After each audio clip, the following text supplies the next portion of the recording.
I would love to see them release Act 4 and 5 today, or not today, but tease it, or in the trailer we see Act 4 and 5 will come with the next patch. And you can instantly go to the end game. That is my guess. Because we know that they are absolutely insane when it comes to, usually there are algorithms that figure out, the monster scaling and XP, like how much XP you should get, right? That's all just scaling from level 1 up to whatever level they want to, right? That's all an algorithm. So it's not difficult to just say, okay, we now go from X to Y instead of from A to B, right? So, because right now it has to scale from 1 to 3 and then again 1 to 3. But they could also just scale it from, Act 1 to 5, and then you're already like level 60 and boom, you're in the end game. Potentially. I would love to see that. If that isn't the case, I don't know what they're gonna do. Is it gonna be... I can't imagine they're gonna be like Act 1 to 5, and then you have to do Act 1 again. I can't imagine that. Maybe they are testing out some stuff where you go from Act 1 to 5, and then you have some sort of like gauntlet of like all the content that is in the game. So maybe they have made special maps for Essences, Breach, Abyss, strong boxes, and you go through each one of them and then get thrown into the end game, right? And each one teaches you about the content, 2 is probably cheap to make, and 3 maybe has like massive XP boost, so you get instantly thrown in. I don't know, I don't like that too much, but it might also be a way to kind of help them. Maybe it's easier to make, who knows. Yeah. With this, I would love to see 1 to 5. If we get 1 to 5 next week, that's gonna be sick, cause lore, boys. I don't think we get 1 to 6, meaning 4, 5, and 6, Act 4, 5, and 6, because if I would be making a video game and I would be in a marketing team, 1, I probably want the last act, the last big piece of the story in my early access game to release on full release, meaning December. Why would you release it now when the hype isn't like, we are like, this is PoE2 1.0, right? So you want to probably drop that big finale right when it's time to release 1.0. This is at least my guess. Maybe I'm wrong. I'm probably right though. No, I'm kidding. But with this, whoops. We're jumping in, boys. We are jumping in. Gonna turn off my ducking.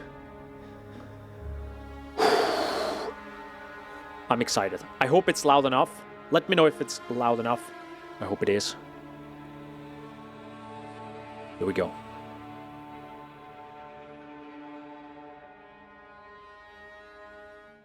Hi, I'm Jonathan Rogers from Grinding Gear Games, and welcome to GGG Live. Today we're going to show you an exclusive reveal of what's coming next for Path of Exile 2. Twitch drops are enabled on today's live stream, so you'll be able to claim your Sun Priest's Incineration rare finisher effect by following the instructions below. Poggers. Now with that out of the way, let's get started. It's time to give you a teaser of what's coming in Path of Exile 2, the Third Edict.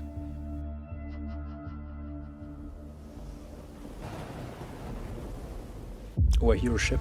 Yes! Karui! I have called you here to save our people. To save our way. Over the ages, we have known pain like no other. But we endured. And we became mighty. Now, outsiders dishonor our shores. And we have stood by, doing nothing. Hear my voice, ancestors! Show us your strength! Show us the true way! I understand. I love the texture. It looks so good. Ooh, love those emeralds. Nice, we finally get those bosses.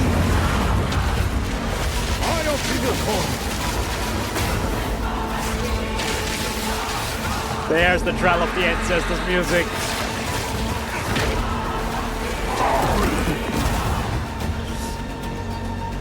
Ooh.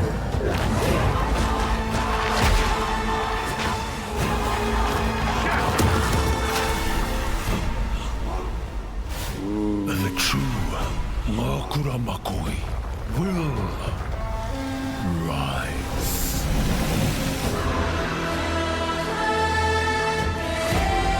It is Act 4. 3 interludes. So quick ones, I guess. 24 new bosses. Already a support and overall. Skill reader. 4 lineage support. Wait. New endgame maps make sense. 150 notables and sprinting. Holy fuck. Wait, what is the last point? I couldn't read that fast. And introducing Abyss. Endless Abyss. Rise of the Abyss. Wait, is that some sort of like Endless Abyss kind of content? So they mix Abyss with Delve? That kind of looked like it, right? Because you went way down. Hold up. Yeah, lineage supports. Might be some sort of like new way to get an awakened support gens in. Dude, I couldn't even read. What was that last part about the trading? The heck was that? I completely missed it. Now, as you can see, there's a lot going on, and we have a lot to reveal today. We'll start by going over Act 4, the next chapter in the Path of Exile 2 storyline. But that's not all. There's also 3 new interlude acts to get you to endgame, which means we're removing cruel difficulty too. After that, we'll be going through the massive changes to characters. I'm super excited to show you how I've overhauled the entire support gem system, added new skills, and yes, there are buffs. Next, we'll go over the Rise of the Abyssal, this season's exclusive league mechanic, and talk about the new rewards, crafting systems, areas, and bosses that it adds. 4 new bosses. After that, it's on to changes we're making to the endgame. Then it's time to talk about items, crafting, and oh yeah, trade. That's going to be a big one. Asynchronous. We'll then go over our new supporter supporter packs offline. and finish up with a live Q&A session where Ziggy D will ask Path of Exile 2's game directors, myself and Mark, your questions from Twitch chat. Fuck! And after that, at 4 p.m. Pacific, patch notes. Okay. They're not quite complete, but they should give you some nice details to chew on. Holy. We've got a lot to cover today, but first, another announcement. When the 3rd Edict launches on the 29th, we'll be having a free weekend for Path of Exile 2. Sick! That's right, Path of Exile 2 will be free for the first time without requiring an early access key. Love it! The free weekend will end on September the 1st, so you'll have plenty of time to give the game a try. Alright, Sweet. Let's get started with Act 4. Very good. The story continues from the end of Act 3. Doryani has agreed to help you find an ancient weapon that can be used against corruption, the instrument of the 3rd Edict. The weapon was broken in ages past, but he believes that the pieces may be found in the Karui archipelago, the home of the Karui tribes. You will need to journey to Kingsmarch, hire a ship, and set sail. When you open the map, you can choose to sail anywhere you like. Act 4 is completely non-linear, and you can visit the islands in any order you choose. Sick. Will you visit the pristine beaches of Whakapanu Island? The Karui what? whisper of a curse that afflicts all who travel there. Perhaps it's related to the weapon you seek. Big crabs. Or maybe you will visit the volcanic shores of the Isle of Kin. The goblins. The Kin have been more restless recently, We can finally mining for kill them. sulfite and driven by some dark force. Yo! Perhaps you will choose to consult with one of the local Karui tribes. Their ancient wisdom could hold clues to finding the 3rd Edict. By the way, that was the town in the teaser No from matter like where 2 you years choose to ago. go, you will fight dangerous beasts, Okay, that's the untainted find paradise. fabulous treasures, You know?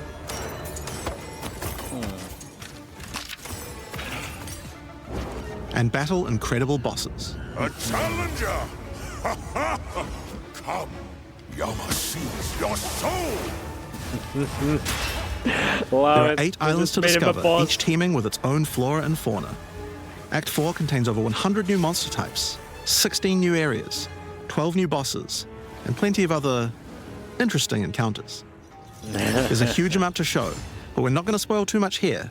We want to give you a chance to discover it all for yourself. What happens after Act 4? Well, until now you had to repeat the entire campaign again before you could face the endgame. But after adding Act 4, the game is far too long to make you do that. We needed something else to do in between the end of Act 4 and the endgame. So what else could we do? Add 3 new mini-acts, of course, and we're calling them the Interludes. The Interludes are a set of 3 temporary side stories that will be included in the game until Act 5 is released, that will take you to level 65 where the endgame can begin. Okay. The first interlude sends you on a journey back to Ogham. Renly has been leading the efforts to rebuild Ogham Village after the defeat of Count Geonor, but there's a new danger afoot. The nearby town of Halton is surrounded by an impenetrable darkness, and each night their corrupted townfolk emerge to raid the local farmlands. Is that just the elf? You'll discover new areas. Okay. I thought you had to push the darkness. And new bosses. Oh! Hello! You'll need to find your way through the Expedition darkness, uncover the source of corruption, Soon you will serve our master. and defeat it. Yes, I shall dance with their corpse. And that's just the first interlude. The second interlude will have you return to the Vasteri Desert, where Asala has Beautiful been given area. a sacred duty. When the skies align, the gifting of water requires a chosen Sekima to meet with the Selkari, guardians of the sacred water, but they're nowhere to be found. You will need to track down the Selkari, find those responsible for disrupting the gifting, fight even more new bosses, discover the secrets of the ancient ritual, discover new locations, and ultimately help Asala carry out her sacred duty. Okay, Now more for interlude Asala, 3. like that. As royal thaumaturge of the Vaal, Doyani had plans within plans to save his people from the cataclysm perpetuated by Etzeri's lust for power. One such plan involved sealing a group of willing Vaal deep in a great mountain vault near the home of the Asmeri, deep enough to survive the cataclysm. There's not a theory, right? Even though thousands of years have passed, he believes that their descendants may still live, and may be key to defeating the beast. The journey up the mountain will be dangerous. New foes stand in your way, I like that. Big journey up the and mountain. the further up the mountain you venture, kinda the colder it will become. Explore caves of ice, Ooh, that and looks enter sick. the vault itself. Who can say what you will find within? The interludes are 6 to 7 areas each, and generally include 4 boss fights as well. When you put that together with Act 4, that adds up to 35 new areas in the campaign, and 24 new bosses. It's worth making Alright. clear that the interludes are temporary. When Act 5 and 6 are added, the interludes will be going away. These are side stories after all, but don't worry, the bosses and areas that make up the interlude are all part of the endgame. We're not just going to throw them away. Makes sense. And with that, we don't need cruel difficulty anymore. We do know that it was a pretty big chore to have to play through the campaign multiple times on each character, and this was a huge reason that the campaign could feel like a bit of a slog when playing through again. But we do also have another new feature to address that particular concern as well. Sprinting. So let's talk about sprinting. Okay. In 030, when you hold down the dodge roll button, your character will go into a sprint after they finish the roll. Holy moly, This is available on that's fast. all character classes, and there's no limitation on how long you can sprint for. The primary purpose of this feature is to make navigating areas faster when out of combat. Because of that, if you do take a hit while sprinting, you'll fall to the ground. Okay, that's fair. The best that's idea good. is to use a skill when you see monsters. That'll break you out of the sprint so you can engage with no danger. Yeah, and with the WSD, If you do need to run instantly away get from into monsters, combat. just hold spacebar. You won't be vulnerable during the roll, and you're faster while sprinting than basically any monster in the game, allowing you to retreat from combat. Sick. Sprint is a pretty significant change to PoE 2's gameplay. But what I like most about it is that we can accelerate the pace of the game for those who want that, without having to compromise on PoE 2's more visceral combat systems. Okay, Pretty good. so that's the new extensions to the campaign, but there's a whole giant league to play through as well. I'll leave that to Mark to talk about later. And that's because what I want to talk about now is the new stuff for your characters. And probably one of the biggest new systems here is with the support gems. Now, support gems are one of the most interesting elements to creating a build. They're what enables so many interesting mechanics and different ways to play. But PoE 2's support gem system has just never been quite right. One of the major issues is the limitation of only having one support gem of each type on your character. We didn't want builds to just become using the same 5 most powerful supports in every skill. The problem with this design, though, is that it's actually working against using multiple skills in your build. If you can only use each support gem on one skill, it means that you're encouraged to go all in on that one ability. And we want to encourage you to combo your abilities, something needed to change. So with that in mind, we've removed the restriction of having one of each support gem per character. You can now use as many copies as you like. What the fuck? This should drastically increase the amount of possible builds and increase the amount of skill diversity. Oh, Jesus. Okay. There are a lot of potential builds that suffered from the previous restriction. For example, a poison build previously couldn't add poison to more than one skill. They couldn't use stacking poison on more than one skill either. Okay. This severely limited your ability to combo with anything outside of the specifically designed poison archetype. But now you can. Yeah, okay. Many utility skills previously couldn't scale to endgame because the supports that would make them scale were more useful to use on other skills. Why not you would just never add a speed up keynote? killing Palm with martial tempo when you would much rather use it on your primary skill instead. There are more examples like this all over the place. I don't know if that's In the best addition to decision. that, though, we thought there wasn't enough feeling of progression in the supports as you went through the game. There were only 3 tiers of supports, and many of the most important ones were given out at Tier 1. Also, there were no strict upgrades, meaning that upgrading supports when you ran out of sockets required quite a lot of thinking. In order to solve these issues, we now also have multiple levels of many supports as you go through the game. For example, double barrel support gives you an extra bolt, but at the cost of 30% less reload speed. At Tier 2, the penalty gets lowered to 20%. Okay. But then at Tier 3, the support gem gets something new. It now reloads automatically when you heavy stun an enemy. Jesus In Christ. some cases, the highest tiers might work a little differently, and you'll have to decide if you like the upgrade or not, depending on your build. For Okay. example, rapid casting. The first couple of levels gives 15, then 20% increased cast speed. But then at Tier 3, it changes to a new approach. For each different spell you cast in the last 8 seconds, you get 10% increased cast speed, which could be a pretty big bonus if you use a lot of different spells. True. So Yeah. that's pretty good for upgrades through the campaign. Holy But we wanted to add a FPS. little more spice to the endgame for supports too. And that's where our new system, lineage supports, comes in. You can think of these like unique items, but for supports. There are supports that are only available at endgame, but they're much more powerful. Like Ratha's Assault. It's an upgraded version of Double Barrel that reloads your skill as you dodge roll, as well as increasing the number of bolts it can hold. But it does mean that it's the only way you can reload the skill now. Oh, Now, unlike okay. regular supports, you can't find these through the uncut support gem. Just like unique items, many of these can be found from specific bosses. Supported spells echo 2 times. There's spell echo, And boys. there's a ton in the regular drop pool too. Wild Some of them shot. are fairly rare, Okay. +1. others fairly common. Our Union's metal. Dumps the loader bolt into a crossbow. Some of them are until build-defining. killing array. Horse and Others are just straight up power upgrades. Rakiata's flow. All in all, there's around 40 elemental lineage resistance supports was being inverted. added throughout the endgame, so there's a lot of power to find out there. Oh, I love Now, their designs. the new support gems are certainly going to open up a lot of builds, but of course we have a huge range of improvements to individual character classes as well. As well as adding new skills, we had a big focus on buffing existing skills so that they can scale well into the endgame. There's a huge amount to cover here, so we're not going to discuss everything. We're just going to quick fire through some of the coolest changes. Okay. We wanted to make cold a more useful element on the Ranger, so we've expanded the cold tools available. So we As buffed well as its increasing damage its by range, 80%. Escape Shot now creates fragments of ice whenever it hits the ground. I'm kidding. These fragments explode after a short time, making the skill Okay. better for killing groups of enemies. Ooh. But not only that, Okay.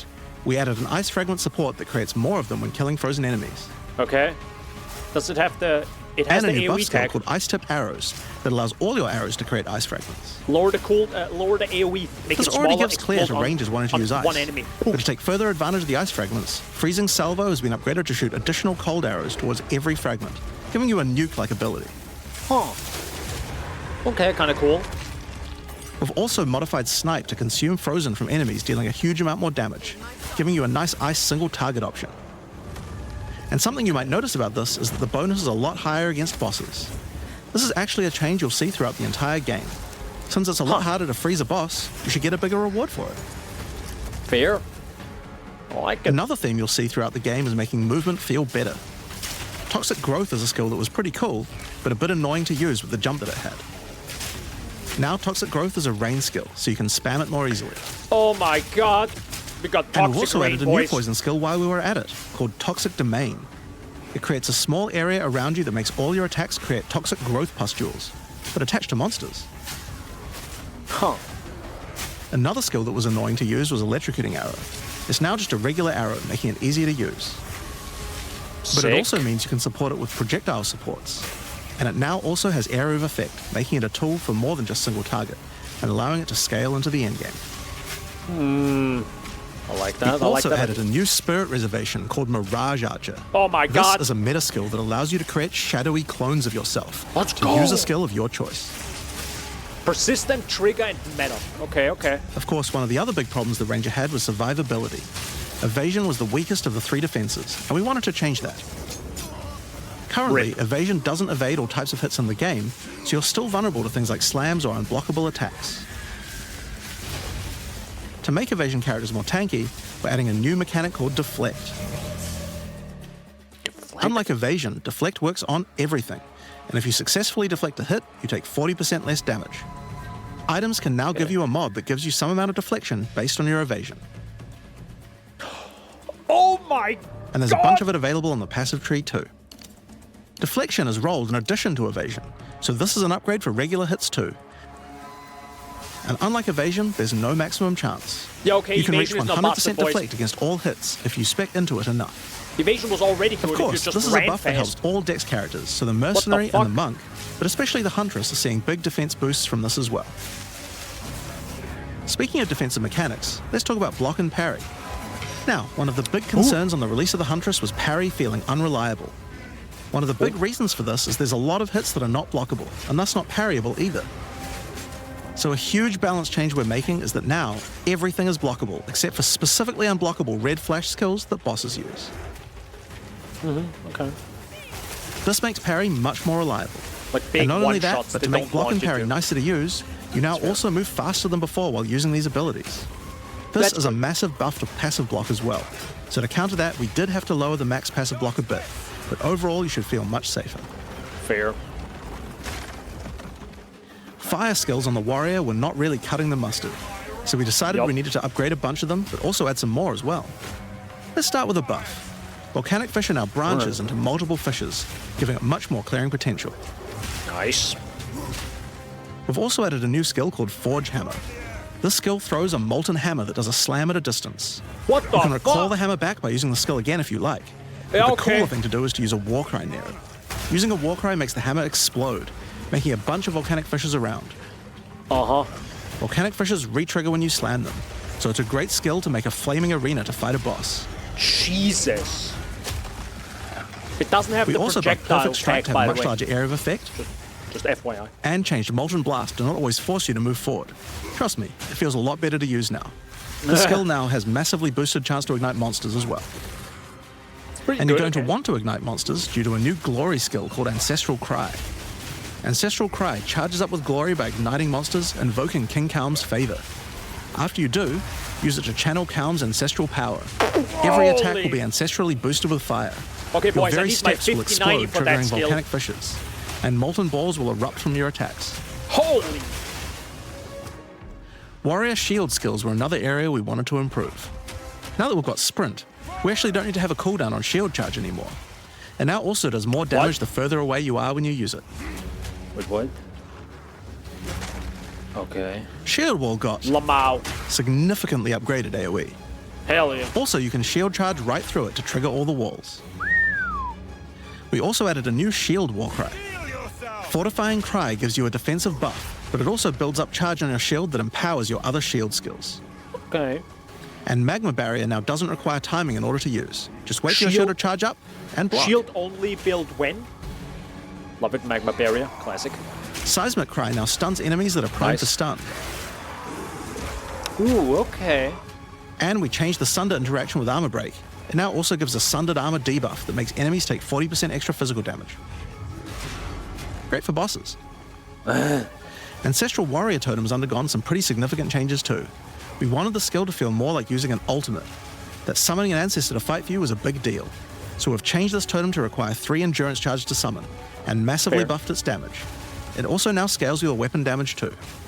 Jesus Christ. Since there's no limit anymore, if you build around generating endurance charges, you can summon an entire forest of totems.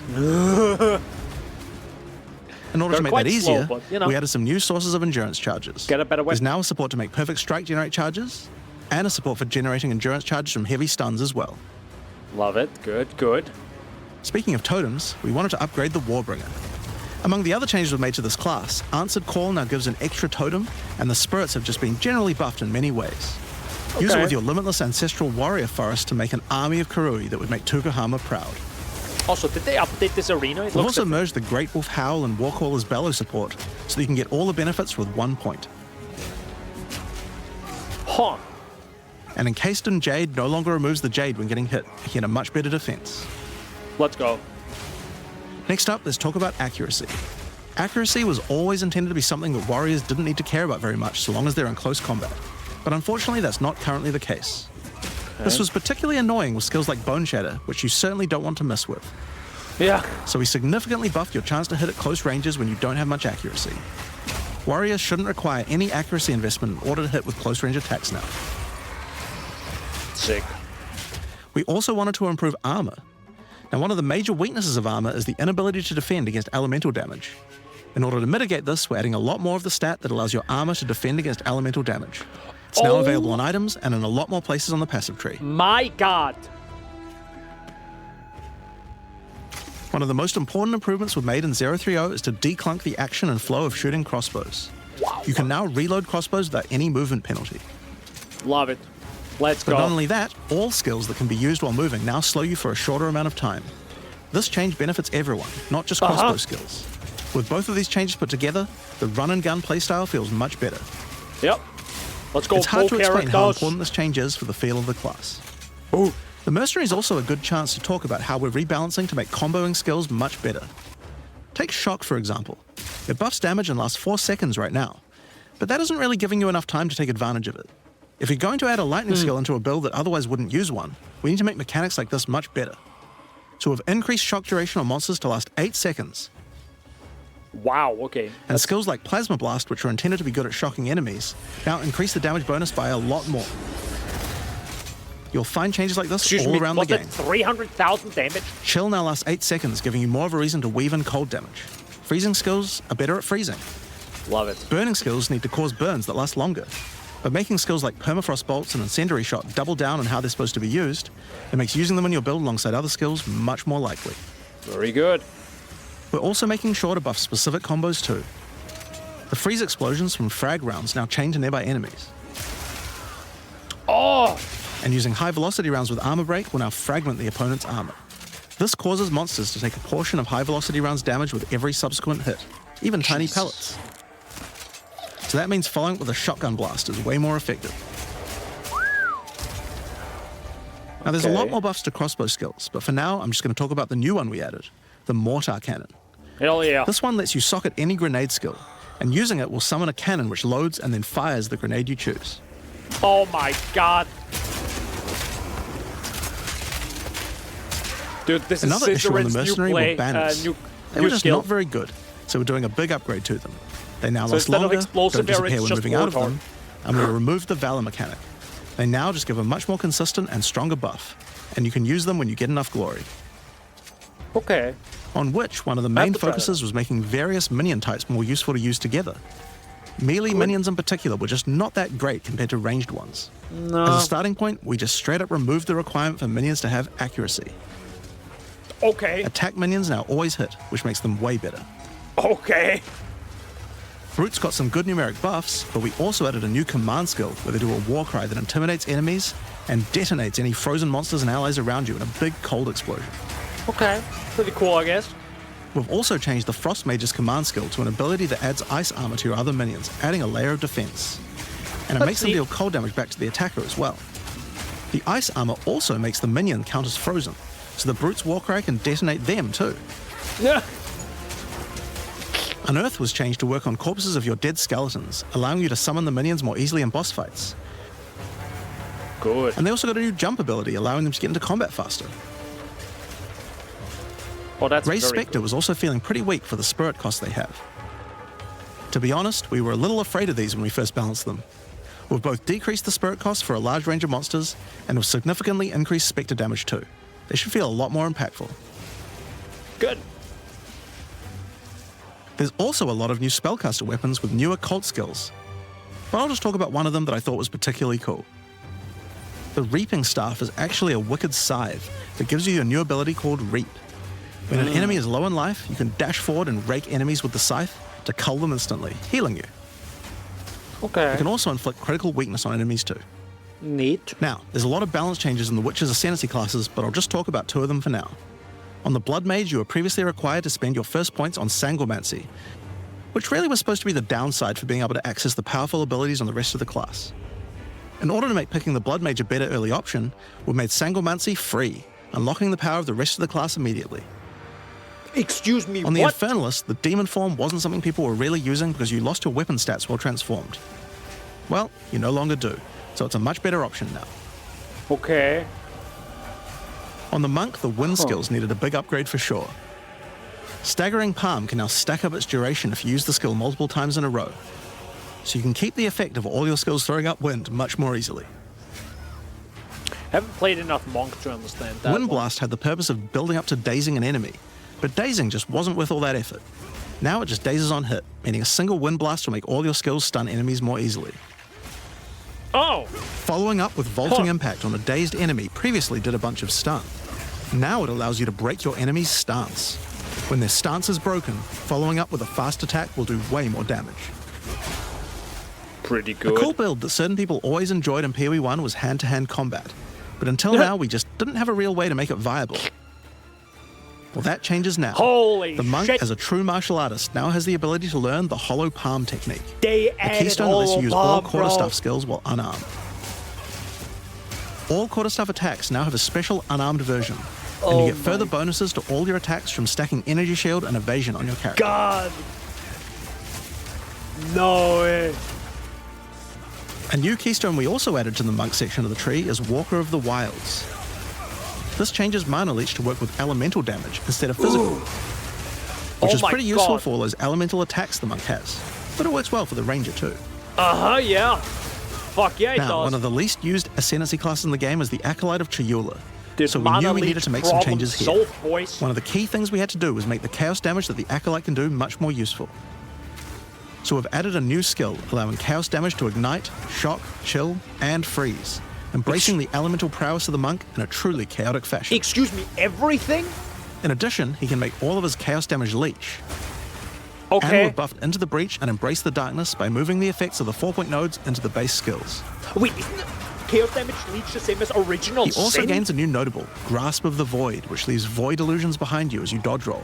Like the unique If they're guy. killed, they do massive explosions of darkness, dealing damage to everything in sight. I love the swirls around it. That just looks Now let's sick. talk about Sorceress skills.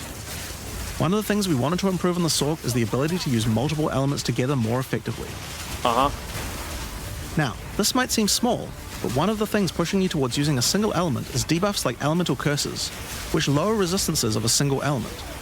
In order to fix that, we're making quite a lot of game-wide changes to these kinds of mechanics to broaden what they apply to. So for example, there's no longer 3 curses for fire, ice, and lightning. Instead, there's just a single curse that buffs all 3 at the same time. Oh my god! And things like Frostbomb, which gave you cold exposure, now give elemental exposure. You can use it to buff any of your other skills. Jesus! We also wanted to make switching between different weapon sets smoother, so you can use different elemental staves more effectively. To do that, we've removed the weapon switch time, and now it happens instantly. This applies What? game-wide too. The fuck? Now, we didn't just want to stop there. We Pretty wanted big. to add some specific mechanics that work between different elements, and that's where elemental infusions come in. Certain skills can now drop elemental infusions. For example, when a frostbomb explodes, it leaves behind a cold infusion on the ground. After picking it up, you can spend it on one of any number of different skills to transform how they work. Again, the AoE is so Spark small. will create a nova of of cold picking it infused up. projectiles. Ice Nova will leave a chilled area on the ground. Okay, that's pretty sick. And we also added a new low-level skill that fires ice shards. Use it with Ooh. cold infusion though, and the ice shards will explode. Yeah, okay, that's... What the fuck? Orb of Storms now generates lightning infusions when you cast enough spells near it. Neat. And that's all spells, by the way, not just lightning. Once you have one, you could cast a lightning flame wall, which adds both fire and lightning damage to all the projectiles that pass through it. Or power up Ember Fusillade with lightning, which will generate arcs to nearby enemies as each fireball hits. I love me some arcs. Or maybe go lightning on lightning with arc. This skill is now a projectile, and by infusing it, you can go full Palpatine. What? That's a projectile Get fire infusions by skill blowing up now? monsters with living bomb. Then use them with Comet to summon a giant fire meteor from the sky. Or use it with Firestorm, which transforms it from a small area into a much bigger one. Firestorm is unique in that it can be infused by multiple different elements at the same time. Add an ice infusion to rain down ice at the same time as the fire. And add lightning to add deadly strikes from the heavens into the mix. That looks pretty sick. Or use it with all three to generate a storm that is truly apocalyptic. Goodness gracious. Cold Snap has been simply turned into Snap. Previously you could use it to shatter ice, but now it works to detonate all of the different elemental ailments, and makes them leave behind infusions. Ha! And just like how you could previously use it on Frostbolt, you can now also use it on Orb of Storms and Solar Orb to detonate those as well, which means you can create many infusions at once. We also have a Spirit Reservation skill, and a support gem to help generate them too. On the passive tree, we've added quite a few new keystones to the Sorceress section. Here are a couple of examples. The Black Flame Covenant keystone converts your fire spells to chaos and causes your ignites to deal chaos damage. Nice. Your fire spells and ignites will also turn purple. Hell yeah. Love it. The Ritual well, Cadence that- keystone causes your invocation that's skills one to trigger skill turned more purple. times. It makes them trigger periodically over a longer duration instead of one. Great for those auto-bomber builds. Now, in addition That's to the skill right changes, auto-bombers. we've added a lot more options for the passive tree for each class. By the way, Mark hasn't Overall, talked there yet. are more than 100 new notables on the tree. There's so much usually around left. 20 per class, along with smaller clusters as Because well. Mark is going to talk for another Check out 20 the minutes. old version. And here's the new version. It's a lot Jesus. more dense, and there's more interesting nodes than before. Christ. Now, we probably can't go through too many of these in the livestream, so I'll just show you one from each class's area of the tree. We tried to be Right. a lot more thematic with the new nodes. So, for example, the Molten One's Gift. It lets the benefit of Armor Break apply to your fire damage. Or how Yo. about Last Stand, which gives you lots of stats as your situation becomes more and more desperate. That's pretty cool. A lot of these have themes aligning with Ascendancy classes. Like for the Gemling Legionnaire, for example. You have crystallized immunities, which makes you immune to different status ailments, depending on which support gem color you have socketed the most. Sick. Another Ascendancy class aligned notable is Sanguimatic Rituals. It allows arcane surges to generate life instead of mana, unlocking that support gem to be used with the Blood Mage Ascendancy. Nice. In the Sork area, you'll find these Archon nodes that allow you to convert all of your elemental damage to a specific element. You become a Lightning Archon when you spend enough mana, after which all your skills will be converted to lightning, and you will do extra lightning damage as well. We have ones for cold and fire too, with different triggers. Here's another cool one. Damn. Elemental Practitioner gives crit bonuses if you've triggered a skill recently, while also making crits generate more energy for triggers. Yeah, that's Or kind of maybe strong. you'd like the Great Boar. It gives you a reason to stack dexterity to make you tougher, giving a bonus to life and stun threshold. Sick. Or the Cunning Fox. It straight up gives you 5% quality to all your gems. Nice. Now, another major change is attribute requirements. We felt like players probably had a few too many nodes and attributes, and not enough in interesting passives. Yo. So we lowered attribute requirements by 25% across the board. Wow. That means you'll have more Across points the to spend board. on interesting notables rather than just needing to allocate more strength, dex, and int. Now, there are Okay. way more changes than just these. These are just some of the cooler ones we wanted to show off, but I'd say that's just about enough for now. We're not even half done yet. So I think it's time that we talk about the League, the rise of the Abyssal. And to do that, I'd like to hand Hell things yeah. over to Mark. Yo, let's go, Mark. As you just saw, even though there are major changes to the campaign for this update, we want to make sure that every time you come back for an expansion, each area feels different with something extra going on. It is really important to make sure your experience when returning between expansions is fresh and filled with new content. And the way we did this was through leagues. Every expansion we make has a league, which not only has a fresh economy, but also has new content exclusively available in that league. So, let's delve into the details of what Path of Exile 2's first official league is bringing to the table. The Abyssal are a race that have mastery of forbidden magics and necromancy. They were thought to be extinct, but have merely been biding their time underground. You first encounter signs of the Abyssal in Clearfell, where you discover that during the night, weaker members of the Undead Legion have been attacking the encampment. The townsfolk require your help to investigate where the monsters are coming from and put a stop to their attacks. Mortimer. Ancient creatures, lurking beneath the surface. As you proceed through Rayclast, you'll find fissures in the earth connected to larger pits. The monsters normally inhabiting the area are being affected by it, harmed by it even, having their souls eaten to strengthen the abyssal underground. Okay. As you defeat the monsters, the fissure closes and abyssal emerge, angered by you killing their food. Oh my god, it looks so Once sick. all those fissures have been sealed, the pit activates, and more abyssal pour out. This is where the larger and more dangerous monsters reveal themselves. That's just as where hordes of PoE1 abyss will just spew out from the pit to take your soul. lacks in those visuals. Look at this. Look at the hole. If you I kill love a that magic hole. pack, then magic abyssal arise. Oh, If you kill a rare, then a rare monster will emerge from the pit, having absorbed some or all of its modifiers for itself. This means the monsters emerging will generally be more difficult and more rewarding, as each modifier gives better rewards. okay. If you are able to kill them all, the pit will seal shut. As each pit is closed, it reveals a potential reward. Abyssal troves will rise up out of the pits, allowing you to get some epic loot. Areas often contain many pits, with many fissures, and the amount goes up as you progress through the game, getting more intense. Okay. It doesn't stop there. When monster mods are absorbed, they have a chance to become infused with the dark necromancy, transforming them into abyssal modifiers. For example, you defeat this monster with the Mana Siphoner modifier. Their soul is eaten by the pit, and a rare monster emerges. The Mana Siphoner modifier has transformed into Soul Siphoner, and is now amplified in danger and reward. Jesus. Abyssal pits also interact with other monsters and mechanics. If you defeat a rogue exile that's near one, it'll be revived as a Lichborn that has multiple abyssal modifiers. Okay.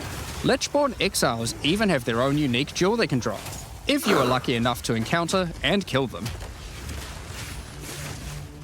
If an abyss spawns near a boss, killing it will summon a gigantic Giga Larvae creature. Holy fucking hell. Monsters imprisoned in essences near abyssal pits are affected by the abyss too. That was big. They will come with an additional new essence item that can be used to craft your items. A Juggernaut plate. Is that new?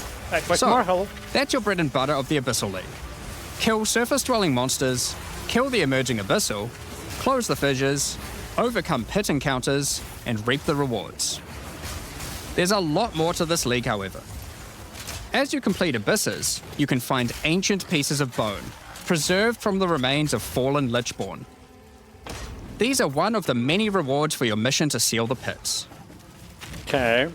You can use this on a rare item to imbue it with abyssal magic, adding a special hidden modifier to your item. But how do you reveal it? Okay, unveiling In the Act stuff, 2 yeah. of the campaign, you'll encounter a new area. This area is overrun by the Abyssal and the Lost Men. Love it. Extra After area. clearing through this area, you'll find the Well of Souls, a giant cavity with a massive vortex of souls swirling beneath you. Wow. So how do you reveal the mods on your Abyssal-infused items? Obviously, just throw them in, right? Yes, No. that's exactly what you do. Before throwing it in, you are given the option of how you want to transform it, in the form of a choice of 3 different modifiers. Once you've chosen your desired mod, throw it in, where it will absorb the power of the souls, and the ominous creature will then retrieve it for you. Oh my god, he These chucks it in there. modifiers can be ones from the core mod pool, all the way through to specialized modifiers that cannot normally appear on items. During the campaign, you can use it as a way to more easily add useful existing mods, but during the endgame, there is a whole set of new and powerful mods you can add to your items.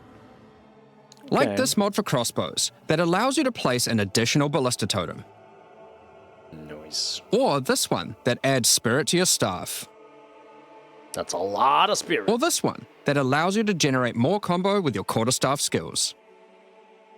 Okay.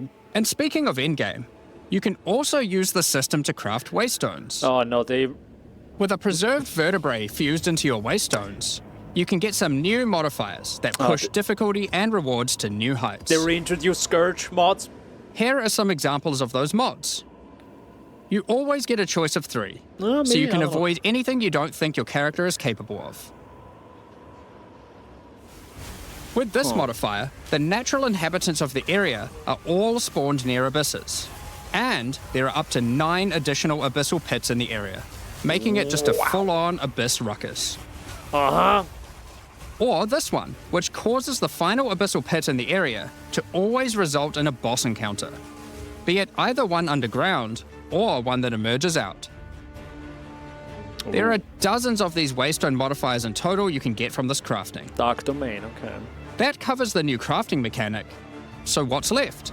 Well, we talked about how when closing pits you can get abyssal troves, but sometimes when closing an abyss, you'll reveal an underground cavern that leads to the abyssal depths.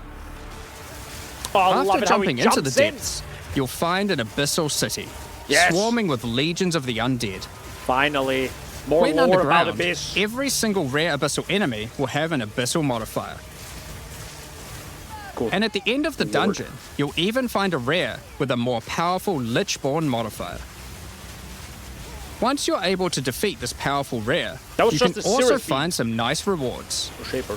Aside from the entire area being valuable due to the abyssal modifiers on the monsters, Good lord. it has its own specific drops too. One example is a set of lineage supports that can rarely be found in these depths, like Kurgel's Leash. This support empowers both you and your minions when you command them, granting unholy might to you both. Okay. Makes sense. More necro Another stuff. depth-specific outcome is a set of omen-like items that amplify your abyssal crafting. Additionally, we're adding some new socketables that can drop from the abyssal depths. Ulaman's Take Gaze. Ulaman's Gaze, which can be socketed into your armor. These are a bit special in that you can only have one equipped at a time, but give some pretty powerful effects. Think of them as almost a unique socketable for your equipment. In the endgame, Okay. where you can still find depths, you also start to find a different type of underground chamber. In these areas, you'll find an ancient spire, a device being used by commanders of the abyssal factions to plunge Rayclast into a lightless void. Your goal is simple: kill this commander and destroy the spire. There are 4 bosses in the Abyss League, and there are some pretty cool uniques available from Is them. that a Darkness Enthroned? An example is this belt, Darkness Enthroned. Oh my god. It has 2 sockets. But Here we hold go. on, socketables don't work on belts. Well, this belt has a special mod that allows it to count as a different slot for the purpose of socketables. The heck This am I one, for looking example, counts as a helmet. I kind of want one that counts as a body armor. I wonder how rare that one is. You can also find this unique jewel, Undying Hate. This jewel transforms part of your passive skill tree into an abyssal version. Oh my And god. has multiple depths. The deeper the it goes, timeless the jewel, more of your bro. passive tree is affected, allowing you to fulfill your fantasy of becoming part Abyssal Lich. Okay. Now, the last thing that Abyssal commanders can drop is a Finger of the Lich. But what use do you have with a random undead finger? Well, the next time you return to the Well of Souls, with the finger in your inventory, your character will almost feel compelled. To do what, though, you might ask? To jump in. The items you threw in came back more powerful, right? So, what's the worst that could happen? Well, you will just have to find that one out for yourself. Along with the introduction of Act 4 and the interlude, we will be adding 25 new endgame maps. These maps will contain all the new monsters and bosses we're adding, improving variety and giving you opportunities to experience the new boss fights many times. Let's take a look at some examples. Rock Pools is a map where you explore a shallow rocky coastline, surrounded by coral and filled with sirens. At the end is a giant Goblin King boss, ready to eat sulfite and squish you like a bug.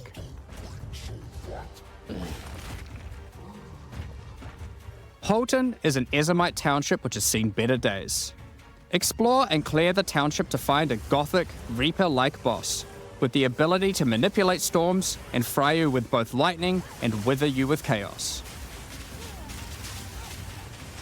Given some of the new bosses added are a bit more epic, such as the Act boss and final bosses of each interlude part, it would be a bit of a waste to just use them as regular map bosses. Instead, we'll be adding some new mechanics to the Atlas that use them. Hell yeah. These start appearing pretty fast into the endgame and will help bridge the gap until you do your pinnacle bosses. In the desert biome, you can encounter a wild sandstorm. 3 maps around the sandstorm contain a device you must activate. Upon doing this, the sandstorm's magic is disrupted, revealing the map inside and allowing you to access it and find the cause. Okay. This presents So it's itself 2 in the maps form in of a one. boss, similar to the existing Citadel bosses. This boss is a Faradin Swordmaster, who has been blessed with the power of a time gem, allowing him to take his swordsmanship to the next level by replicating himself, maneuvering rapidly, and severing the fabric of time itself with his powerful slashes. Hell yeah. In the water biome, you'll encounter a giant maelstrom, where one of the maps surrounding the water biome connects to it, but the connection is obscured. You must run the maps nearby, hoping to find a beacon, which will remove the maelstrom and reveal the connection to that map. Another example is this Vaal vault in the mountain biome. But how do we get inside? Running the adjacent maps to it will yield a key, which you can then use to gain access to this vault.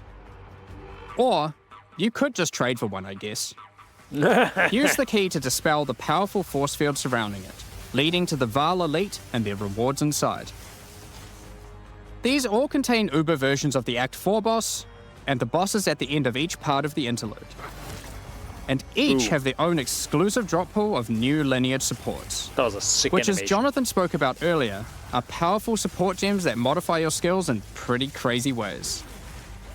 As an example of a lineage support which can come from the Faradin Swordmaster mentioned earlier, we have Garo Khan's Resolve, which causes your critical strikes to fork, but requires some mobility on your part to properly enable. Okay. From the boss sealed in the Vaal Vault, we have Paquate's Pact, which supports your war cries, causing them to inflict massive amounts of corrupted blood at the cost of your own life. Additionally, Corrupted blood some is maps good. can now spawn summoning circles, a room resembling an Ezomite henge. Activating this henge will spawn bosses. It's as simple as that. We'll Okay. also be making changes to how affixes and waystones work. As the current prefixes equals good, suffixes equals bad iteration isn't quite hitting the mark. We tried Fair. something new here in Path of Exile 2, but after seeing the feedback, we decided we actually liked what we had in Path of Exile 1 more. Fair. Like Path of Exile 1, each affix will now be both difficult and rewarding. Waystone mods now grant an increase to the number of waystones dropped, and an additional specific upside attached to it. This means as you roll your map, they will continue to get more difficult and more rewarding, and allow Okay. you to customize the difficulty and rewards of your maps better. For example, the Frostbitten mod, which causes enemies to deal cold damage, also increases the rarity of items dropped as its upside. Whereas the Of Venom suffix modifier, which causes enemies to poison on hit, has the upside of granting increased pack size. Okay. Some maps will end up having a lot of rarity, some a lot of pack size, and others will just have a mixture of everything. Due to now having more modifiers granting difficulty, we will of course be reducing the difficulty per modifier to account for this. Makes sense. So, that's your Atlas, maps, and waystones. But what about Breach, Ritual, Pinnacle content, and others of the sort? We're making some changes around this too. The first change is that you'll now be able to invest 2 points into your specific League Atlas trees before having to run the Pinnacle content. Good job. There will be a okay. specific objective for each type of content which grants you those points. For example, in the case of Delirium, it's simple.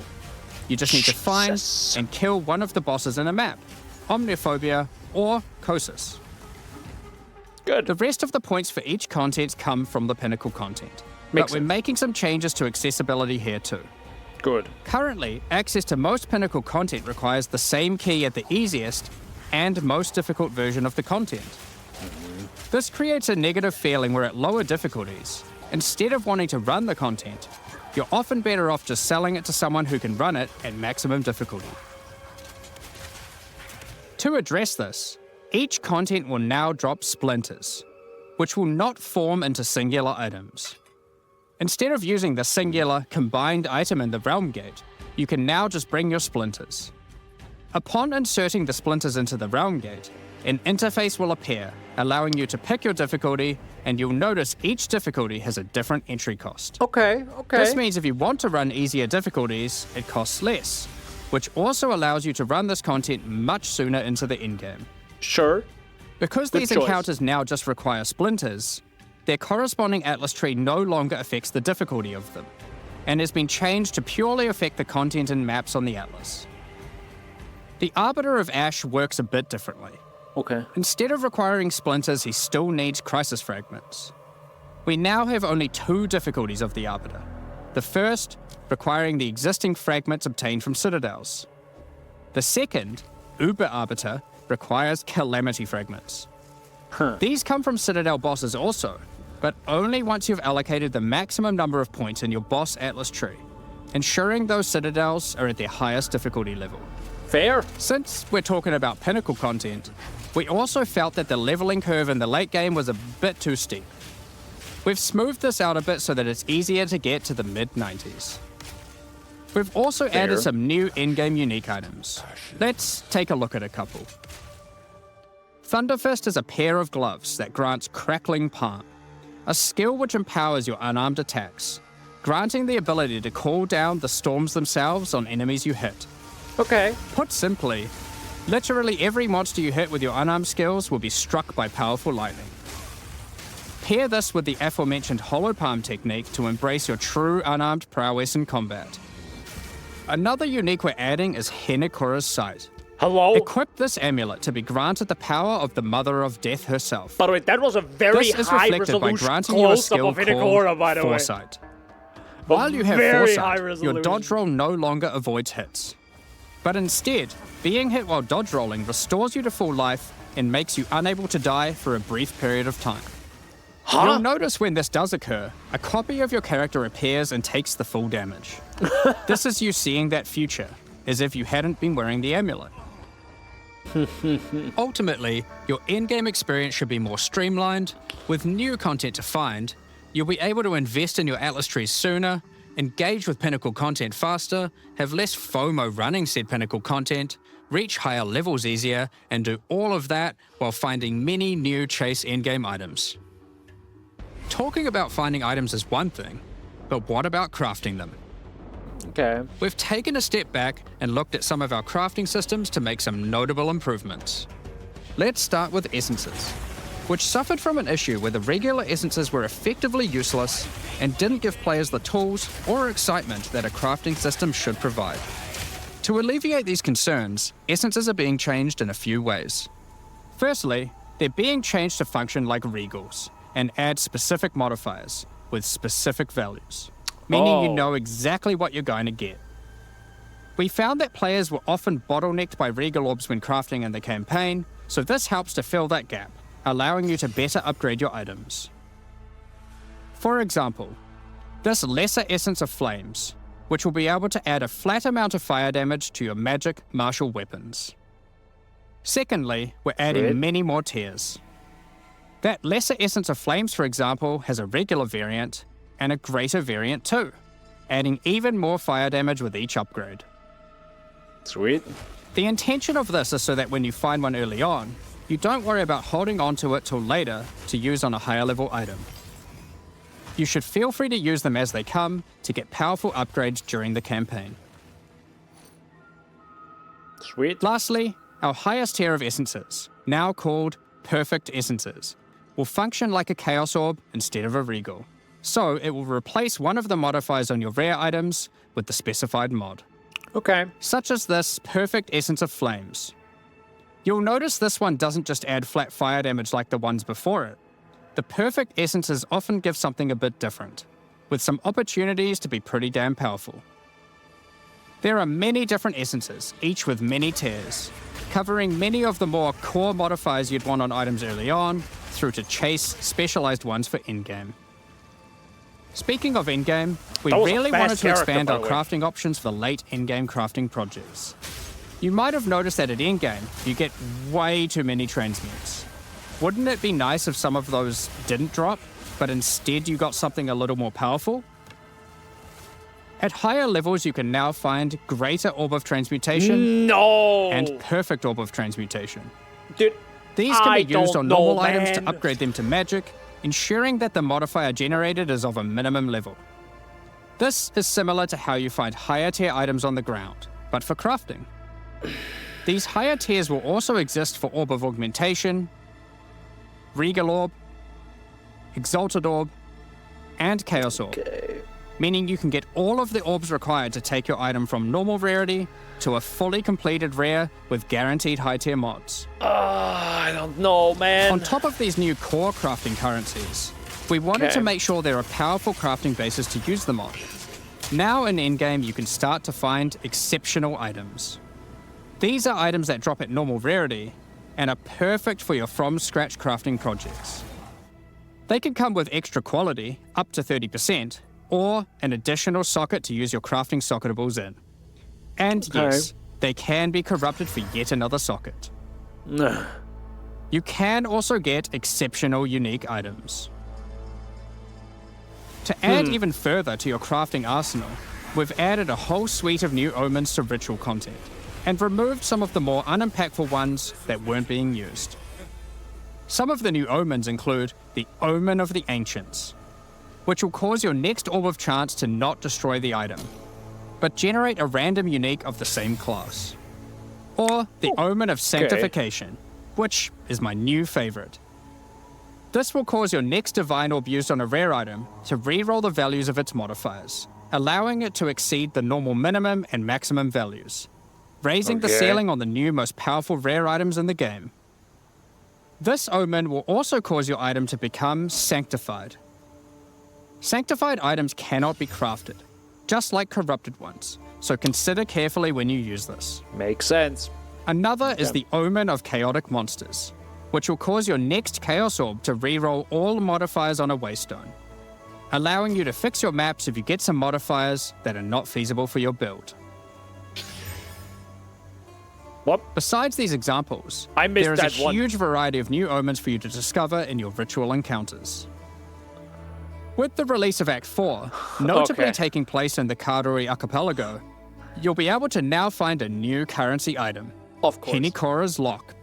Henikora, the Karori goddess of death, has the power of foresight and is able to see many futures, including the outcome of your next craft. So, imbuing her lock onto an item gives you that same power too.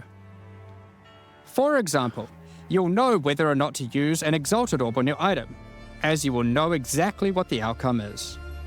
It's not So, marked, though. with all these new crafting improvements, it's safe to say you're going to be making some epic items, and not necessarily just ones for yourself.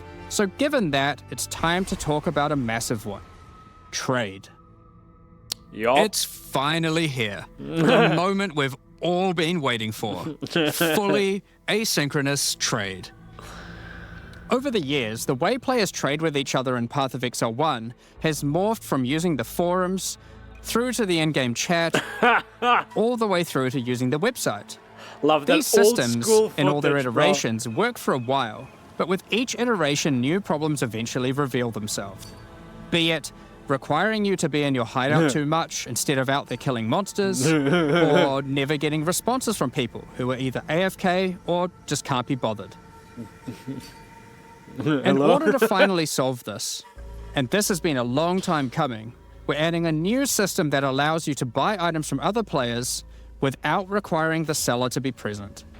They can continue farming, killing monsters, AFK as they please, and can even be offline. With the introduction of King's March in Act 4, you will encounter Ange, assistant to Rog in the Meridian Free Traders Company. Over the last 2 decades or so, since Path of Exile 1's storyline, Faustus has handed down his knowledge and expertise to Ange, and she is now ready to take over his business. If you have a hideout unlocked already, you can immediately invite her there. If you don't have a hideout yet, you will need to acquire one. You can do this by completing a quest to defeat one of the bosses inhabiting an island in Act 4. Okay. Allowing you then to take a slice of it for yourself, making it your new home and base of operations. Nice. Once New invited hideout. to your hideout, she will now serve as operating your currency exchange, but also serve as the figurehead in your new trading empire. So, how does this new system work? In the existing trade system, you would list items for sale in premium stash tabs. And then when someone wanted one, you'd have to take it out for yourself and trade it to them. Now, instead of using those, you can give your items to Ange so she can sell them for you. Each item must have a price set. The prices are set using in-game currency items, such as Exalted Orbs or Chaos Orbs. Okay. Once a price is set, other players will be able to find the item by searching for it on the trade website. Once a desired item has been found, you can hit a button, which will instantly teleport your character in-game to their hideout. Then, you can immediately purchase the item, and while there, if you want, browse their other goods, in God. case there's a good deal someone else hasn't yet discovered. Damn! You'll notice that as a buyer, on top of the currency the seller set for the price, it also costs gold to purchase an item, Yup. as Ange has bills to pay after all. No, As a obviously. seller, you'll immediately receive a notification when an item of yours is sold, and can also see an effect above Ange in your hideout when she has unclaimed currency. Just go talk to her, claim your currency, and continue playing at your leisure. Wow. We're here, As boys. many people already acquired premium stash tabs for the purpose of the trade system, we wanted to add a way for you to convert your existing tabs to merchants tabs, if you want. Okay. You can do that here, on the website, but only if you purchase those tabs before the release of the third edict. To clarify, the existing trade system will remain fully intact, so your premium stash tabs will not lose any of their functionality. We just figured people might want to switch over to this new system. We expect a lot of feedback around this new system How does and are buying looking forward to tabs trying work? it out with you.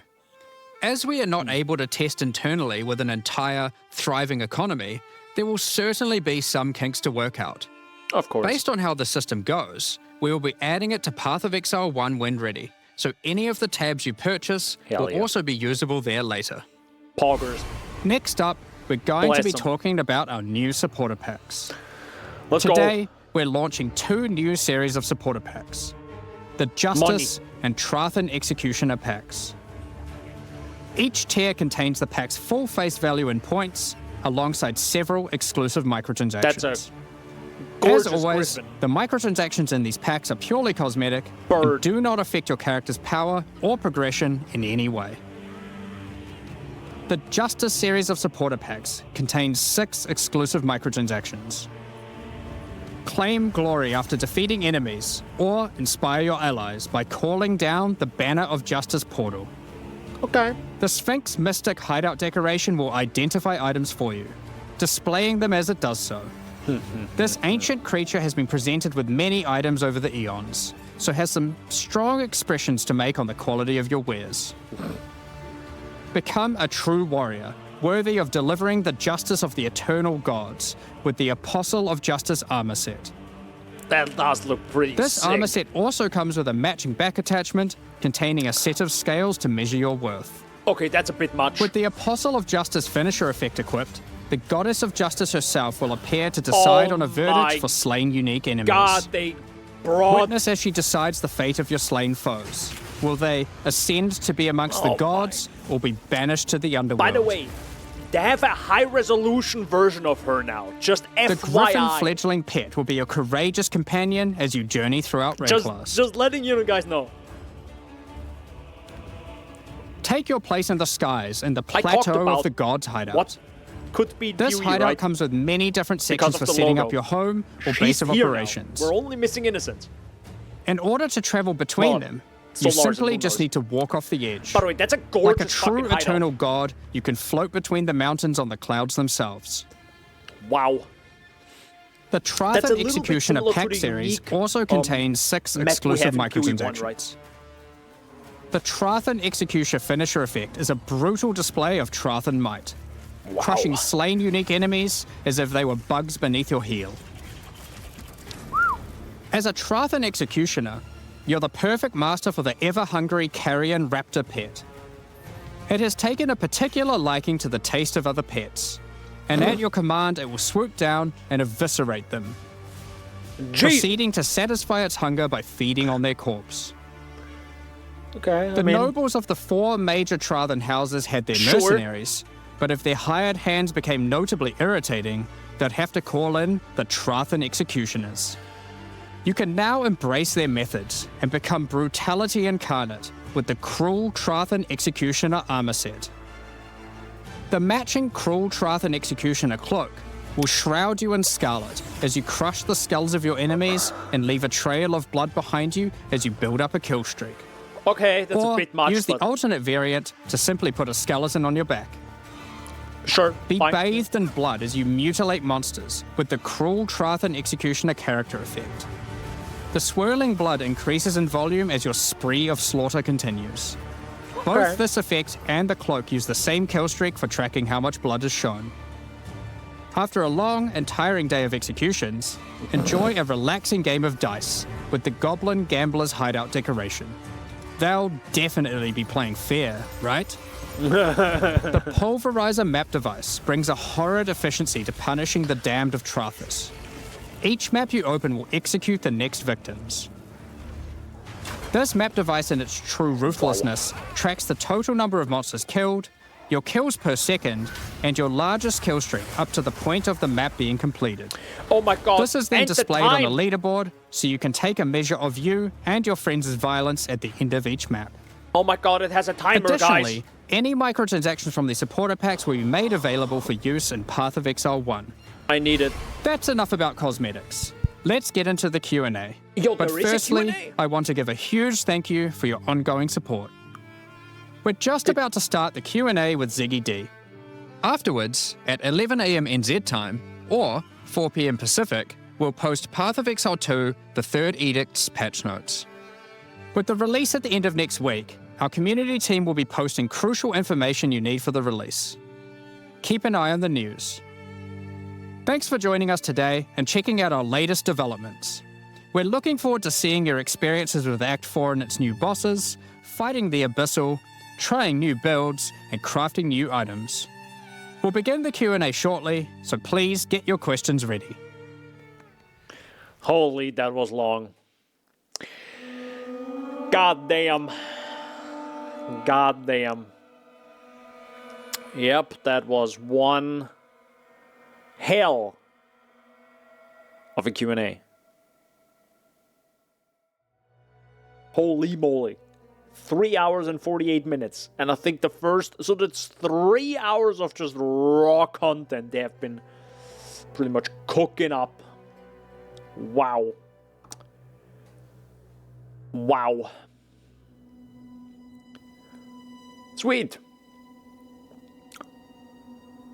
Patch notes. I usually don't go over this on stream. Oh, by the way, if you have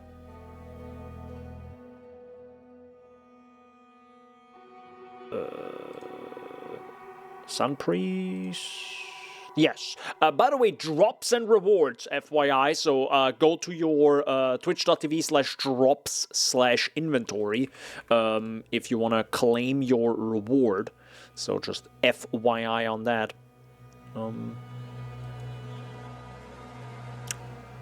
Yeah.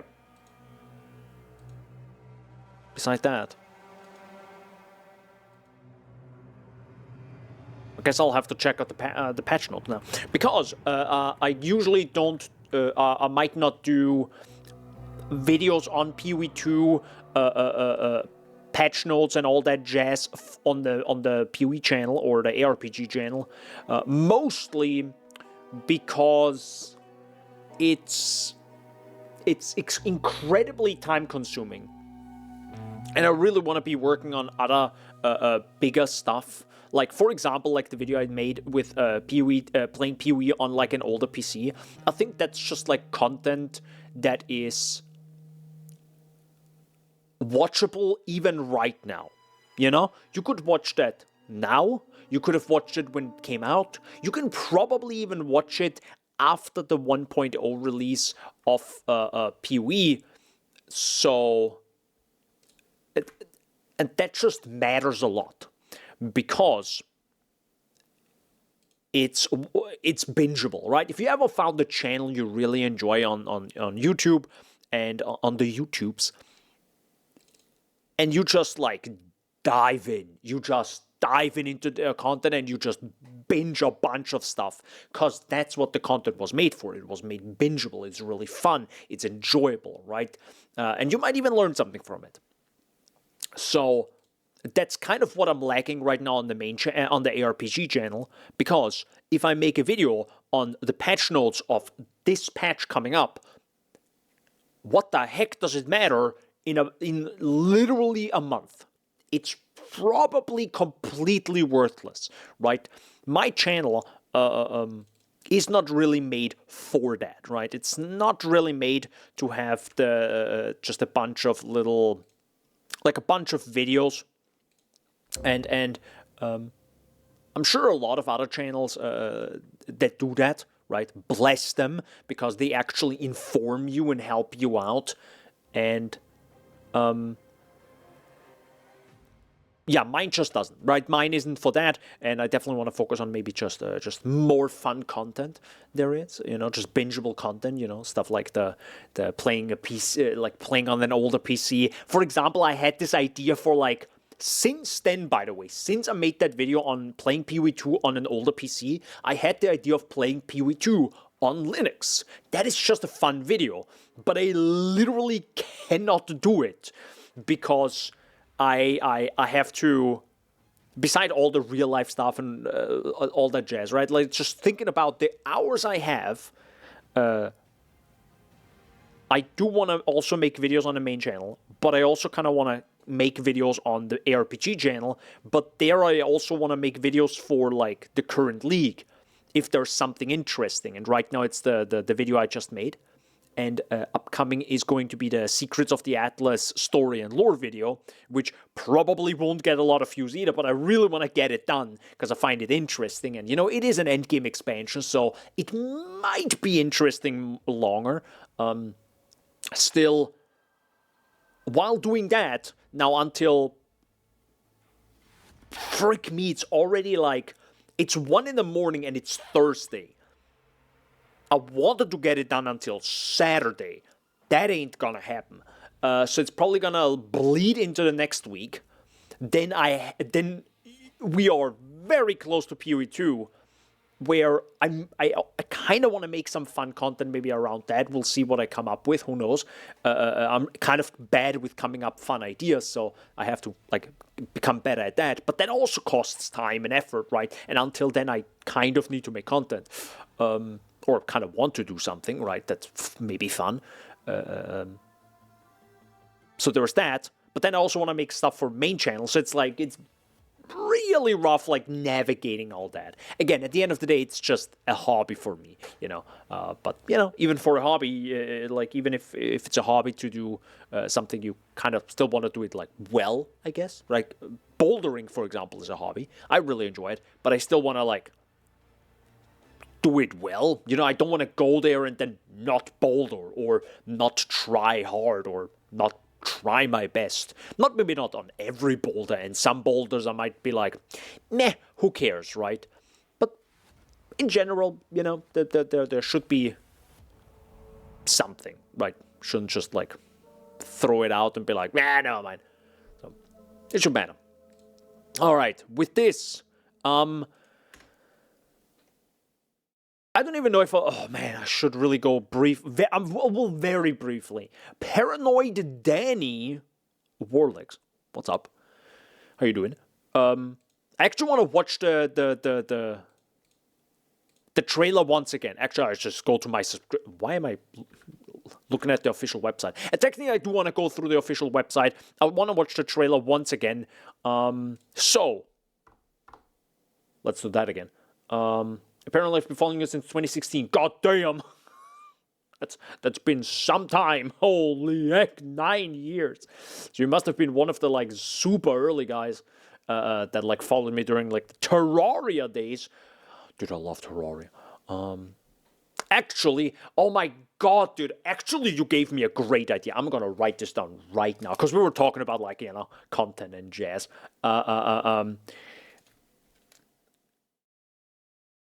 Isn't there like Path of Terraria? Isn't that a thing? That's a mod, right? That has to be. Anyways, I'm gonna write that down.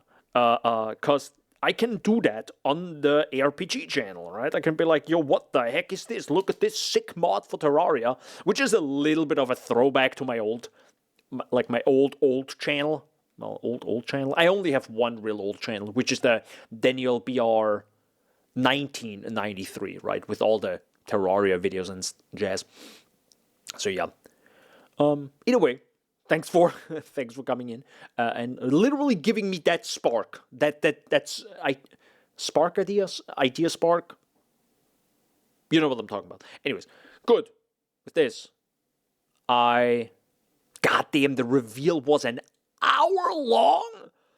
Holy, like just the content reveal itself. I mean, this content reveal is just enormous. It is just, I do want to mention this because I instantly went off into tangents.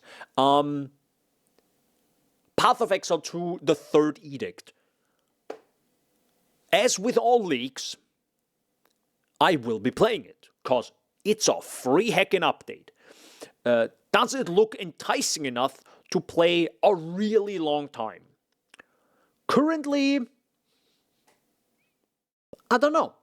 I really don't know. I cannot say. I'm someone who really wants to like click less, and now Breach is just literally pooping out the splinters, and you can just click them once, and that's it. Sounds a whole lot more interesting than potentially opening a billion chests from Abyss. But even then, it has new bosses, it has new rewards. If those rewards are worth it, and worth it as in the in the economy, and overall it's still new, and I will definitely want to see what the new Abyss looks like, right? I mean, we already saw it in the trailer, of course, and it looks absolutely gorgeous, right? It looks absolutely gorgeous the way it already, the way what they showed, right? It's amazing there, and I definitely want to play that. So there's that. So the one issue is because you can't double down on the Abyss mechanic, they would have to really improve the rewards. Those rewards are competing with well, no, I'm lying, because you can have multiple league mechanics.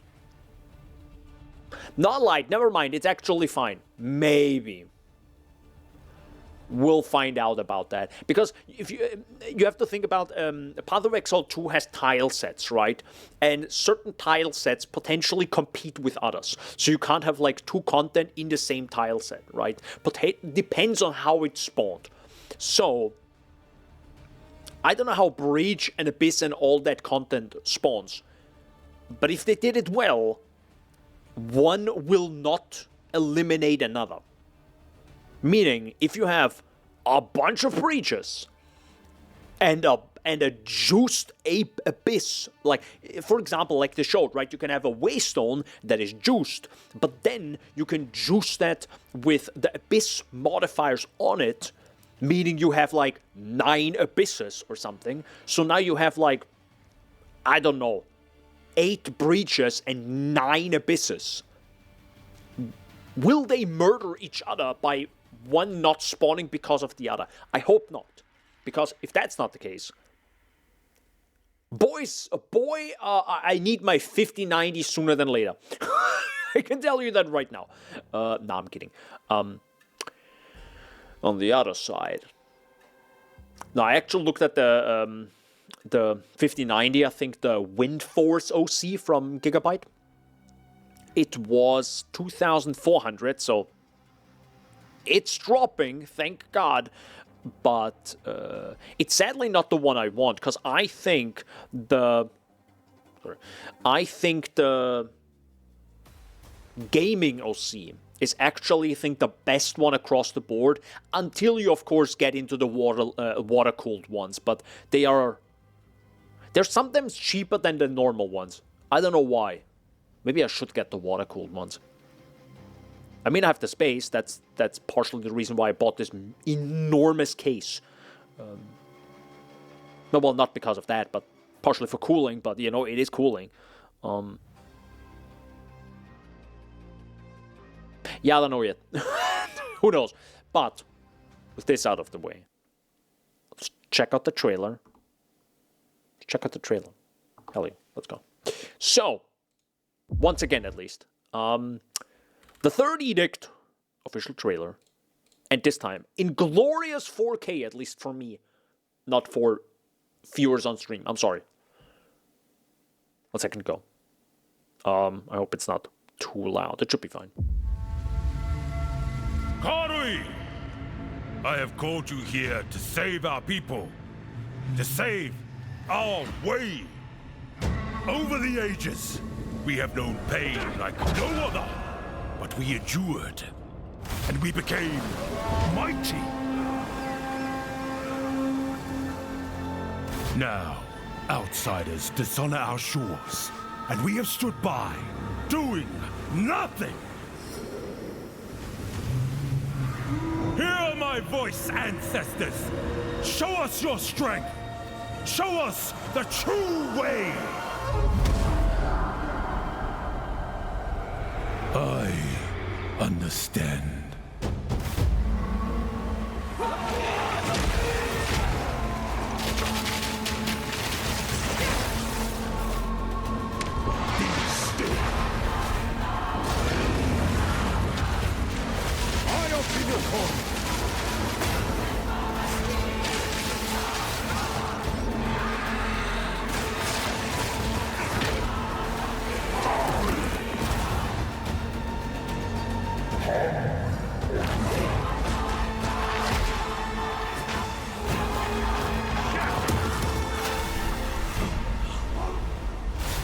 The true Makura Makoi will rise.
Sorry for not saying anything. I didn't want to say anything because I didn't had the ducking turned off, so it would have like lowered the volume. And for some of you that joined, I wanted to give you a raw experience. Either way, or not a raw experience for myself. Really, like after everything we heard and everything, and of course we can just go step by step. To save our people. Also, one thing that I learned recently, you can actually go frame by frame. I completely forgot about that. So you can go, if it would load, that is. Oh my god, does it not load properly?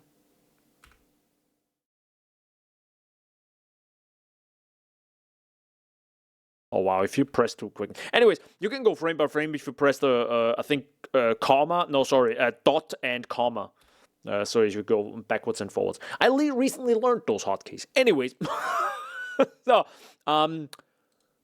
let's briefly go through the trailer, because I'm not going to mention this in a video, so I'm going to do it right now live. So, how's the trailer? It does not hit as hard as Dawn of the Hunt. It really doesn't hit as hard as Dawn of the Hunt. Dawn of the Hunt was just a beautiful combination of just god-tier music. It was so fucking good. This doesn't hit as hard. I don't know why. It might have been the wrong song. Or maybe it's just, it doesn't have to be like bombastic and boom and bam and mic drops left and right, It's fine, totally fine. It has a different vibe to it, which is also good, right? Because you don't want every act to also sound the same, or every time they announce a new act, it shouldn't sound and feel the same. It should have different vibes, and that's the beauty, right? Each act in PoE 2 has a completely different vibe to it. Especially Act 4 is now gonna be completely different. But we got, more of Trial of the Ancestors, which, by the way, FYI, is the League.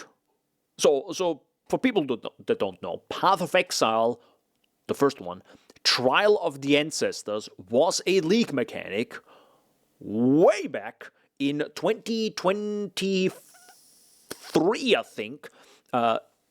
And I was literally there when they announced that, because that was during ExileCon, and I was at ExileCon in New Zealand.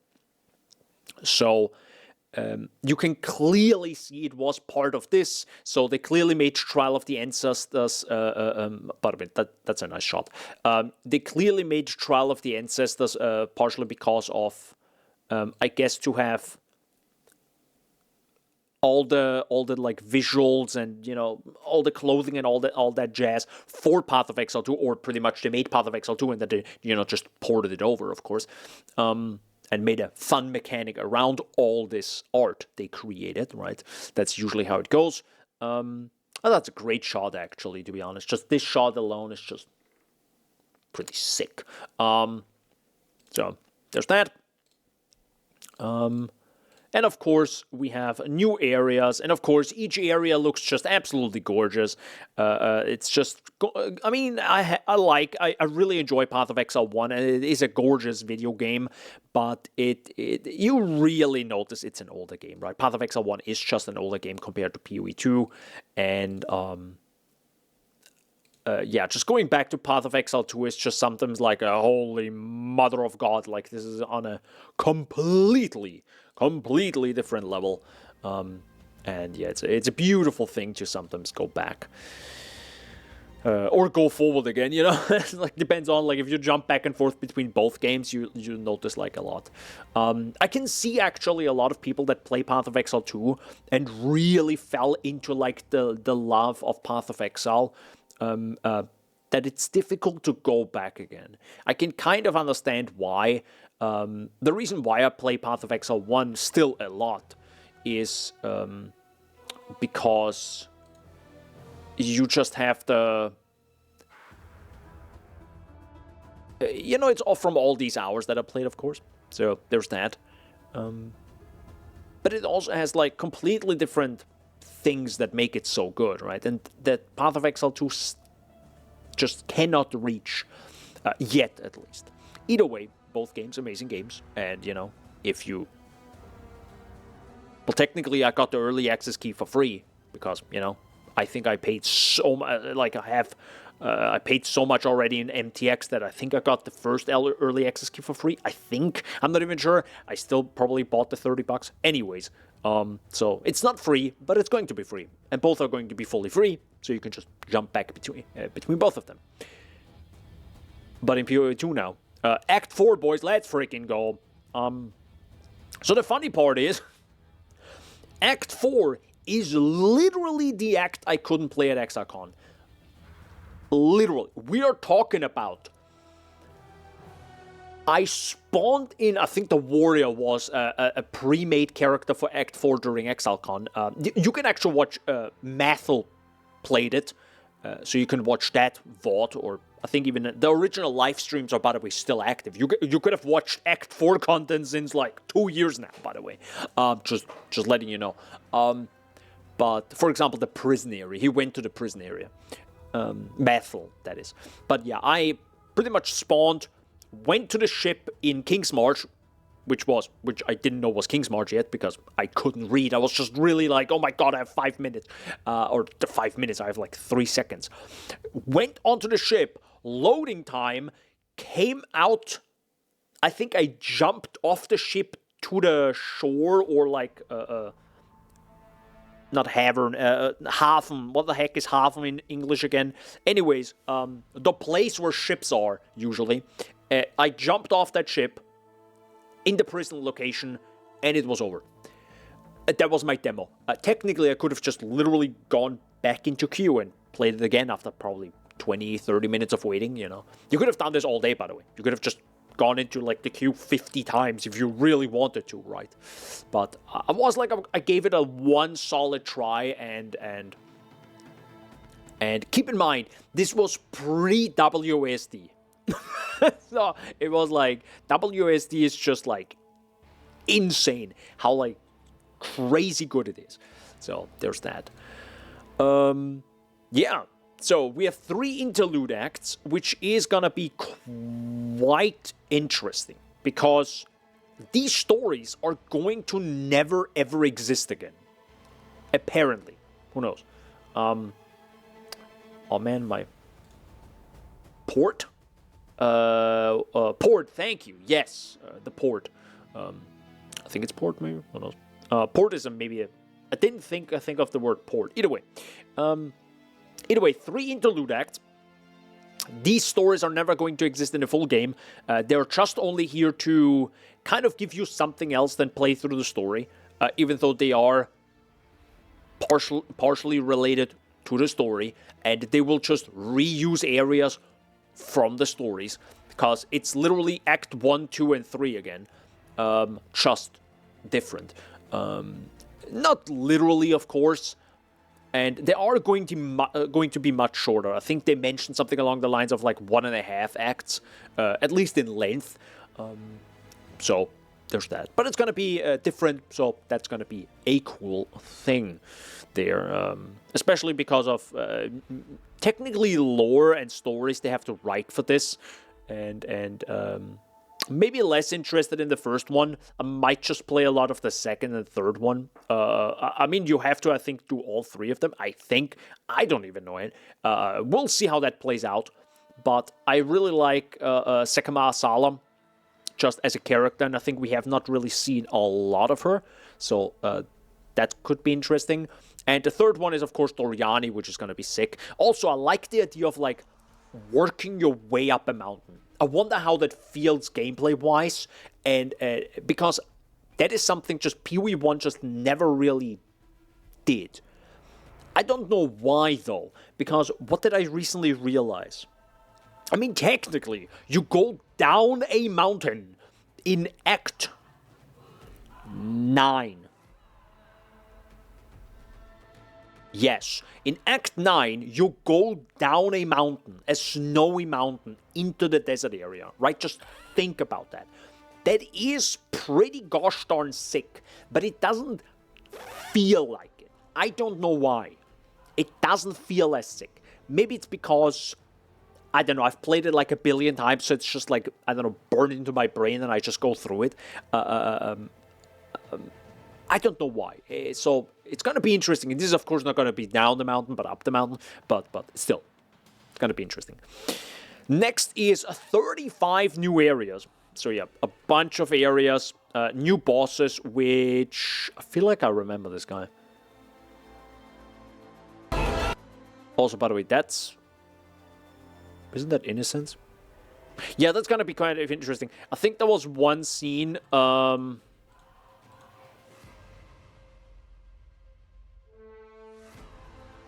it here? No. Somewhere. This one.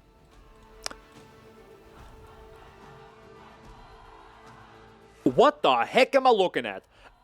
So yeah, this is gonna be quite interesting. Because where the heck does this play? So, this might be a little bit of a, like, Innocence-related thing. Who knows? If they are shadow dropping in a sense, as a character, without mentioning him in the trailer, that's so GGG, and I would actually believe they could do it. Not could, of course they could, but would do it. So yeah, who knows? But I'm one thing I'm really missing so far in the first 3 acts. So I made actually a video on how the story is gonna play out, most likely. They are not doing that at all.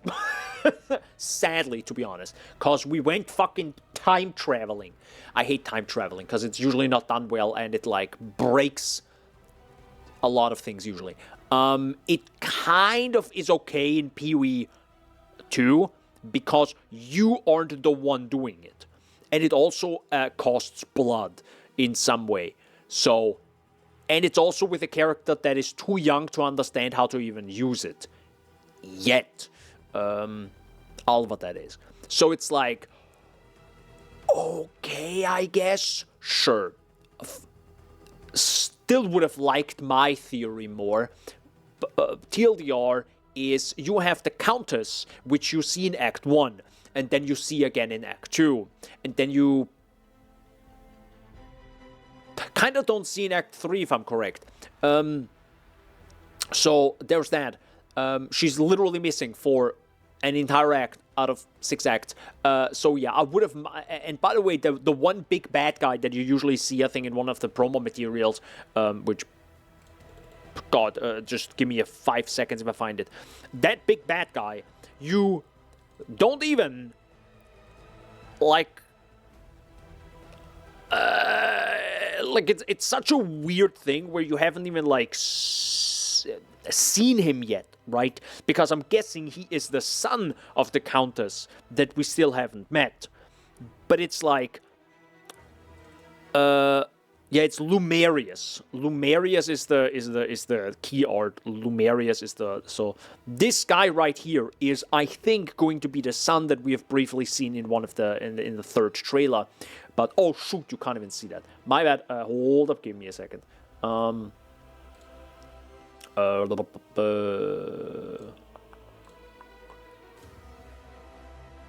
you go. There you go. So, yeah, this guy over here.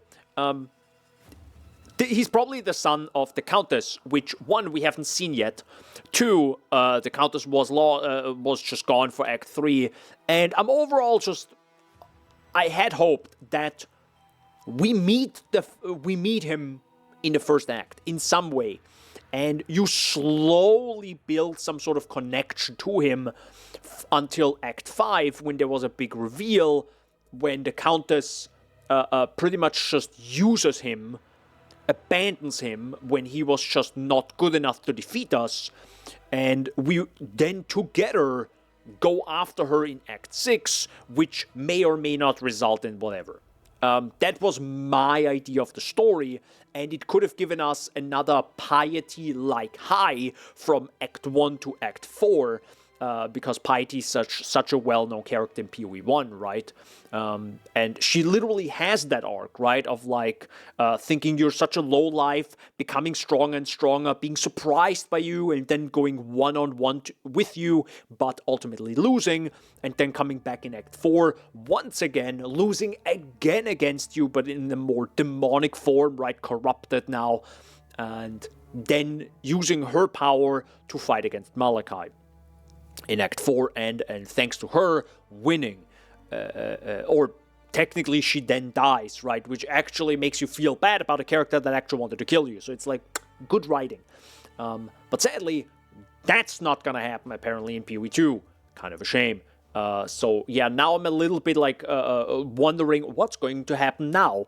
Because if we do not get the Countess and her freaking son in Act 4, in Path of Exile 2, I'm like, when the heck are they gonna appear? Because you need to make me care for them. And currently, she's pretty cool. And I think there's some, like, hints thrown around from where she is coming from, apparently. I think in the art book it's actually mentioned. PoE, where is Barbie Riding Club? No. PoE, yes. Ahoy! Hello, Insect. How you doing? So yeah. finishing off the trailer, this is gonna be interesting. I have no idea what the heck I'm looking at. It looks fucking sick. Could be the Trial of the Ancestors. They said that the room exists, but it's not gonna be the Trial of the Ancestors, right? It's not gonna be the fourth trial, so a third trial technically. So, that's just a shot we saw. That is the third edict. So maybe that's actually in there, right? Maybe that's in there. Who knows? So yeah. Where were it? Yeah. Bosses, support gems, support gem overhaul. We saw this beast many times. It was fought live on stage back at ExileCon with Mark, I think, on stage with Octavian. I think Octavian was fighting it, and or also some of the one guy at the Stambo's new apartment, yes. One of the crowd members. So yeah. Lineage supports, by the way, they look gorgeous. Let's be honest, they look absolutely gorgeous. Maybe not if you're, watching in 1080p. But anyways, the art is beautiful. You can appreciate the art. But yeah, literally, gosh darn insane. Actually crazy. Speaking of Trial of the Ancestors, this song. I feel called out, indeed. Also, my gosh darn chat is not moving along. Why the heck is this happening? There you go. Maybe it works now. So, new notables, a bunch of new stuff. Of course, they just briefly went over this. The most insane thing is going to be sprinting. It's going to be very interesting how this is going to feel. They have not mentioned if sprinting works in town. I would very much like the accessibility option that you always sprint in town, and or it's a button that you press that you always say you sprint. Fine, for you I upped. Dude, amazing. Welcome to 2014 quality. Not even, I think I uploaded in 1440p and back in 2015 I probably uploaded in 1440p. Fake 1440p though. Anyways, this is going to be interesting. Abyss, overall, that was literally a side note at the end. But this is such a sick area, to be honest, that they created. And this is just like, this is stuff they just could not literally do in PoE 1. I think it's because of the lighting engine, because they had to completely rework this. Because you needed that physical-based rendering as well, I think, with, for example, the hole where they come out of, and like there is so much, and it's great. It's great not only to see them do pretty much like, content from PoE 1 and then do a big 2.0 pretty much, and but also like now pretty much like mixing in other content. So they mentioned this during the reveal. So for example, you get like the unveils from Jun from Betrayal in PoE 2, but in through Abyss. So who knows if that's going to stay? Because I think they're drastically changing a lot of stuff. Still, it's great to see, right? So they're like, hey, we have all this content, let's use it. Let's make that league bigger and better and more awesome. So that's cool. If it's going to stay, we'll find out. We'll find out when it's suddenly gone. So there's that. Yeah, good. And with this, we can. What the hell am I looking at? So yeah, we have now the main page. So I'm gonna zoom right in that. So the story continues with Act 4. The beast is growing in, and the world is truly at stake. After finding Doriani, Act 3, you learn you must travel. That is a bit strange. You learn you must travel to the Karui archipelago called Namakanui to search for pieces of a great weapon, the instrument of the third edict. This weapon is the only hope against the beast. Journey to King's March, hire a ship, and set sail. Then we have explore the islands of Namakanui. Discover the Namakanui archipelago, home to the Karui tribes. From the pristine beaches of Wakapanu Island to the volcanic shores of the Isle of Kin, there are 8 islands to explore, each with its own dangers and, of course, bosses. Act 4 is completely non-linear, and you can visit the islands in any order you choose. So, for context, if you're wondering, well, wouldn't this make one island much higher monster level and one much lower? This is apparently solved, at least in Exile they mentioned this. The balance is, if you finish the questline on one island, it will update, it will, I think, raise or balance the other ones. So you will always have the same monster level at the end, so the first island will always be the lowest monster level, or, fitting for that act, of course, and then it goes up by 1 for each quest you finish, I guess, on that island. One thing I don't know if they thought about that, and I'm sure they did. What if you open every island once and then do one really quickly? Because you have opened one island before, opening as in you opened an area, meaning the instance is open and the instance doesn't update in monster level afterwards. My guess is all the instances closed. I think that's the easiest way to do it. So if you had, for example, an instance on one island and then you go to the other and finish either or quest line, it will close every other island's instance, and that's it. So finish those islands, boys. Don't do it afterwards. I heard actually a lot of people have that. I think a friend of mine had that issue where he played partially through an area, and because the areas were pretty large, to be fair, which they, I think, now solved for the most part at least, or at least for a majority of areas, it kind of sucked for him, because you played through like an area, partially, and then you went offline because you did other stuff, and then you came back, and it, of course, reset everything, because, the instance closed, because it's a live game, it's online. So, yeah, that's a little bit of a... I never had that issue.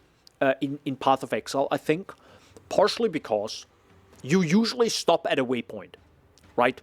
And you usually stop at a waypoint close to the next area you want to go to. So if I know the waypoint I'm running past right now is more of a in-between to the next big area, and I know the next big area might have X and Y, well, I'll finish that quest, right? And then I will stop. At least that's to me, as someone who has already played Path of Exile 1 an ungodly amount of hours, but also now, I think, like 300 hours in PoE 2, right? So I roughly know where stuff is, and it's not, like, going to be a huge thing for me to just play through it again. But yeah. Challenge new bosses. Act 4 introduces more than a dozen new bosses and more than 100 new monster types. Are you brave enough to challenge the brutal Lord of Kin? Is your will strong enough to resist the alluring voice of Diamora, the Song of Death? No matter where you choose to go, you will face dangerous beasts and incredible bosses. So, that's a goddamn shark on 4 legs. This is going to be quite interesting. We have heard or saw just a tiny little... Actually, we saw quite a bit of Diamora, the Song of Death. It's going to be quite an interesting boss. I feel like... I mean, a lot of bosses are really great. But Diamora might be the one boss... Actually, we don't even know the Act 4 boss. I just realized we don't even know the fucking Act 4 boss. So this is going to be interesting. Can I actually guess the Act 4 boss?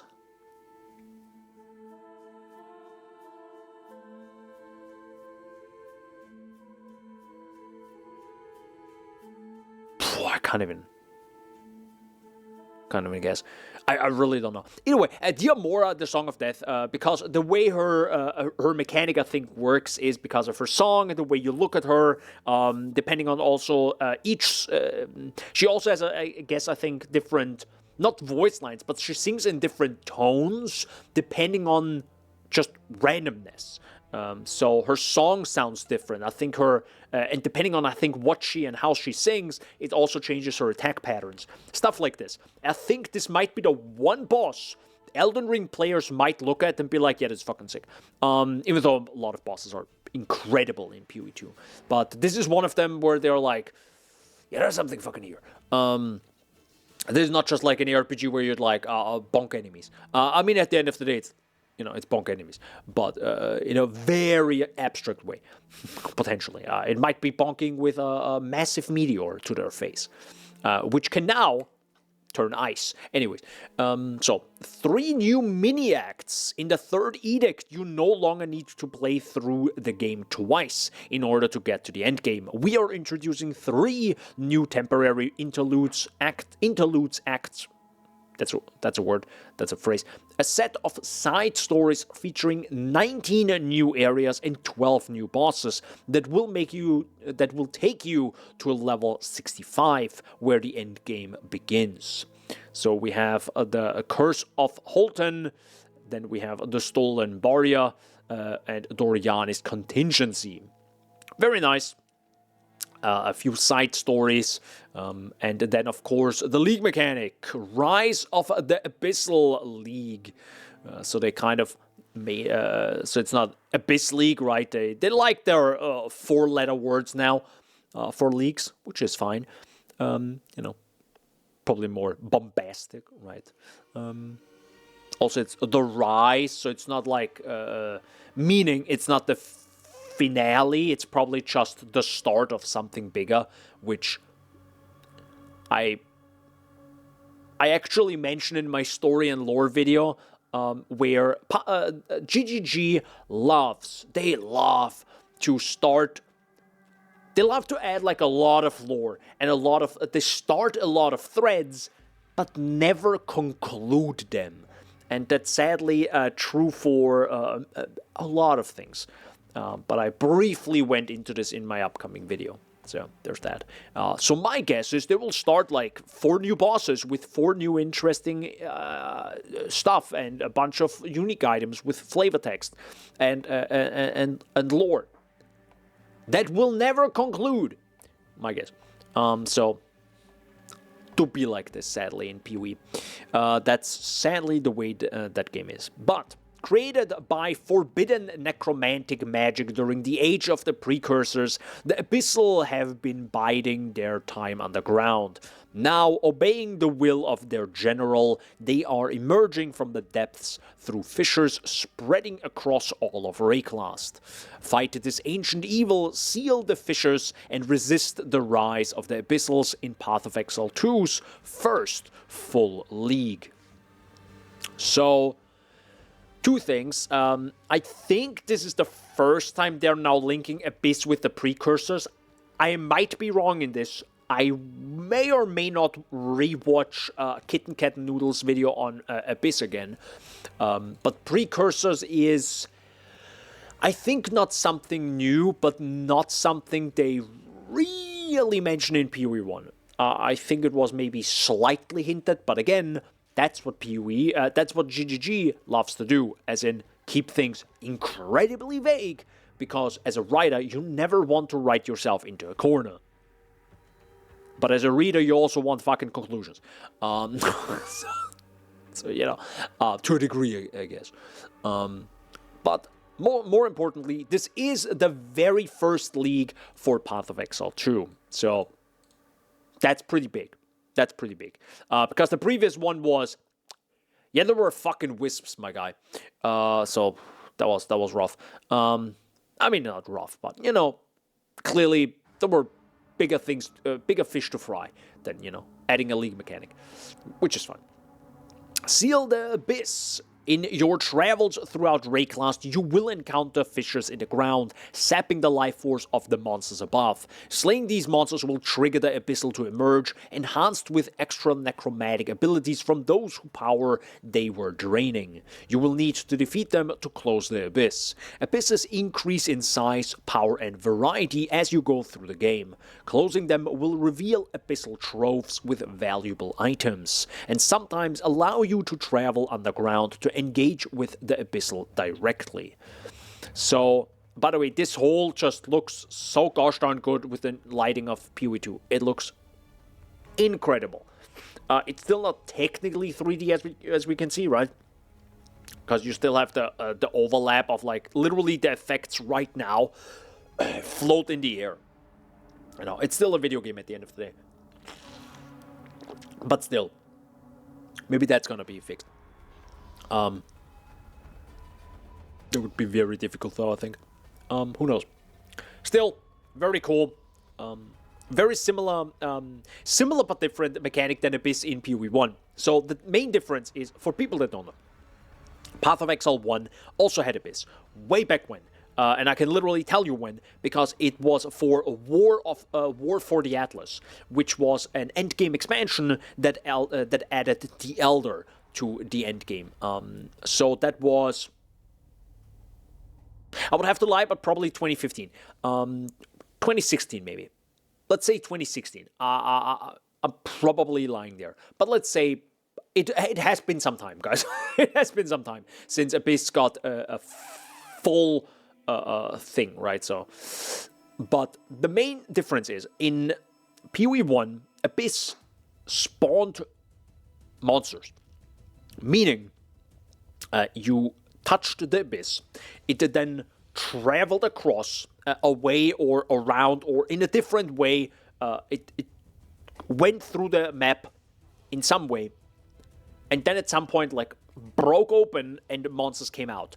They also came out of the cracks, to be fair, but they also came out of like a big hole pretty much in the ground, came out of, and those monsters you kill, and as you killed them, it then either spawned, I think, the chest or continued to travel further, I think for 2 or 3 more times. And of course, you can modify that. As time went on, you could have modified more and more and more and more and more and more. And then Abyssal Spires became a thing that spawned way more monsters and all that jazz. But as I said, they spawned monsters. New ones on top of the ones you already had in your map. This is different.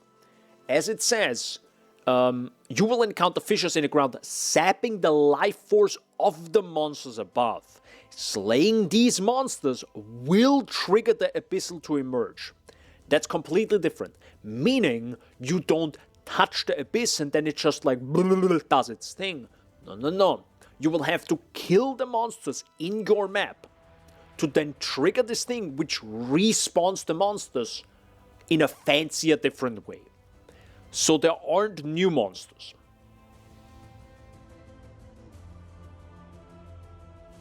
Technically. So, yeah, there's still monsters you kill and loot you get, but it's a different mechanic, right? Because it's not more monsters, so maybe there's some like endgame juicing that is a bit different. Also, you actually have to kill the mobs in your map to then trigger the thing. Because previously, again, in PoE 1, you just walk over the thing and it just, went its way. So, it's a bit different. Harness the Well of Souls. As you close the abysses, you may find ancient bones that can be used to imbue your items with abyssal magic, adding hidden desecrated modifiers. Using the Well of Souls, which you discover in Act 2, you can reveal the desecrated modifier and choose to transform it by selecting one of 3 different options. The Well of Souls can also affect your waystones, granting new modifiers that will push difficulty and rewards to new heights. So we have, for example, this item that you can put into the Well of Souls, which then works very similarly to Unveils in Path of Exile 1.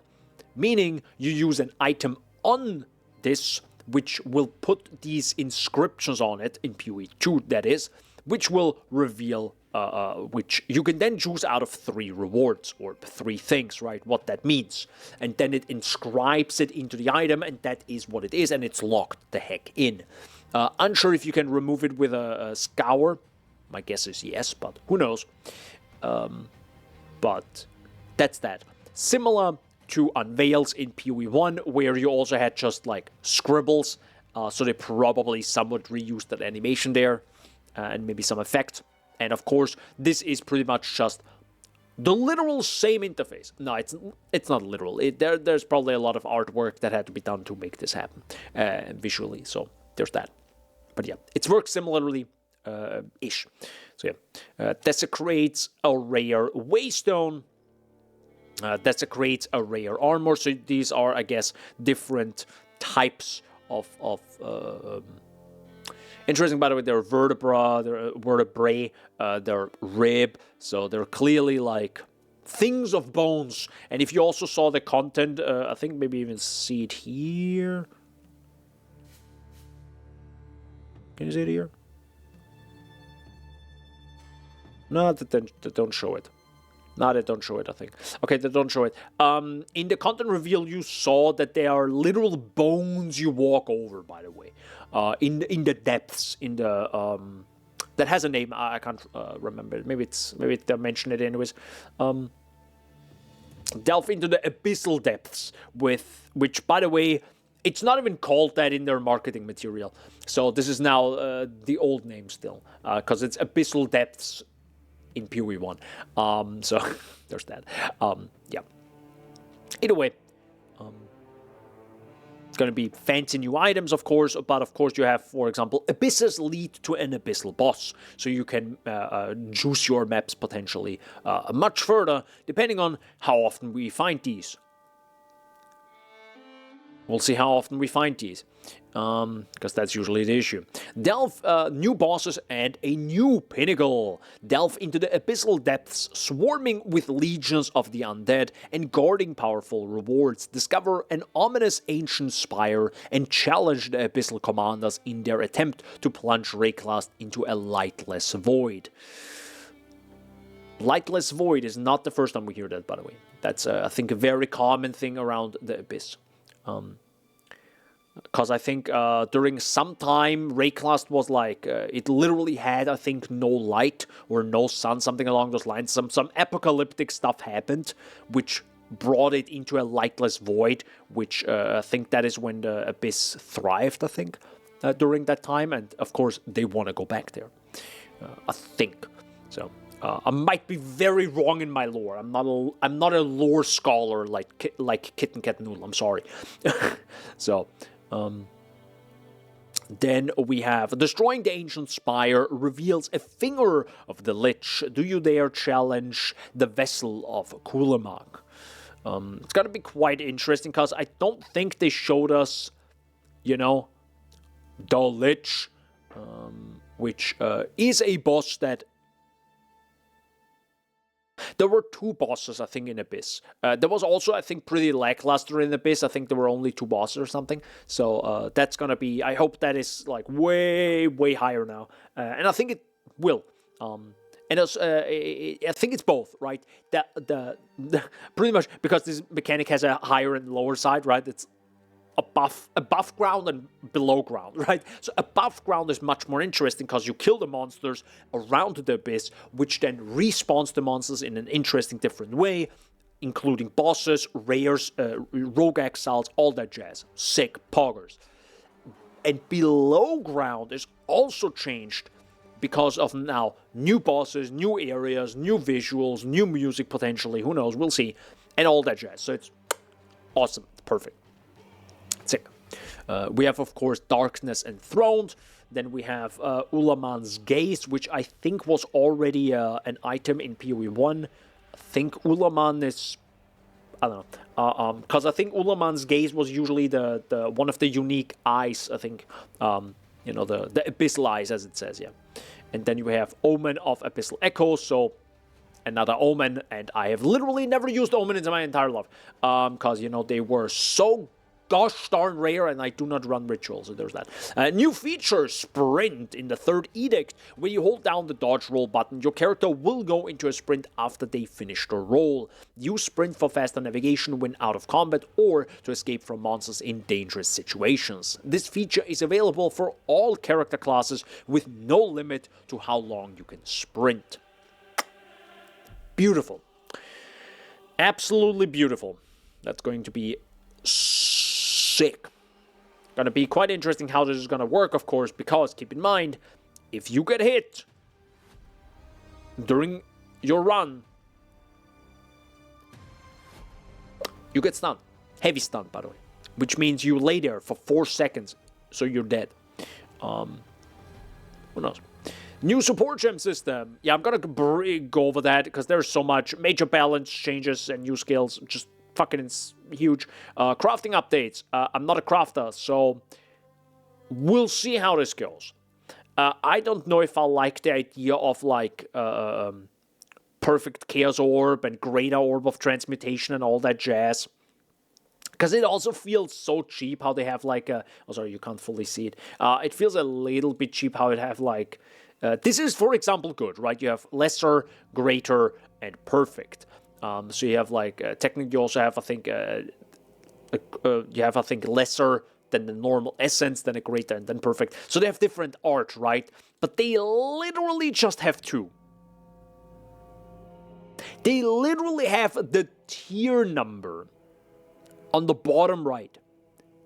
That is just like kinda cheap.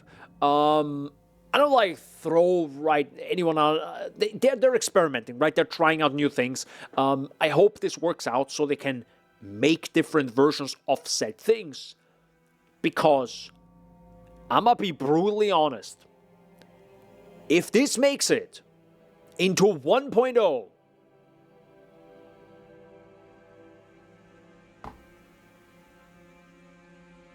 swear to God. They need unique art. They need unique art. Please, for the love of God. I know it's not made over the night, right? And I don't even know how you want to make them unique art, right? Because they're already so fucking gorgeous, the items. They're so gosh darn beautiful. I love them. And I wish we could have like a very high resolution render of those. But we don't. I'm very sad still. Please, somebody pay the artist like for 3 hours to just load them up and record one 4K recording of them just spinning in a circle. That's all I need. Please, for the love of God. Anyway. Okay. But I don't know what you want to do, right? Do you want to just have like a shittier version of a Chaos Orb as the less perfect one, and the perfect one is the perfect Chaos Orb, as in like the one we see right now? I don't know how you're gonna do that.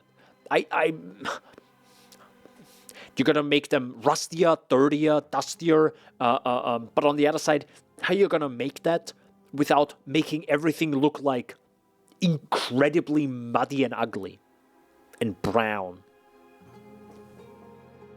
especially as icons, right? They're already this small on screen. I mean, technically in 4K it doesn't matter, right? But it's like some people play this in 720p, I'm guessing, right? So it's like they still need to like see the icons and they need to make sense.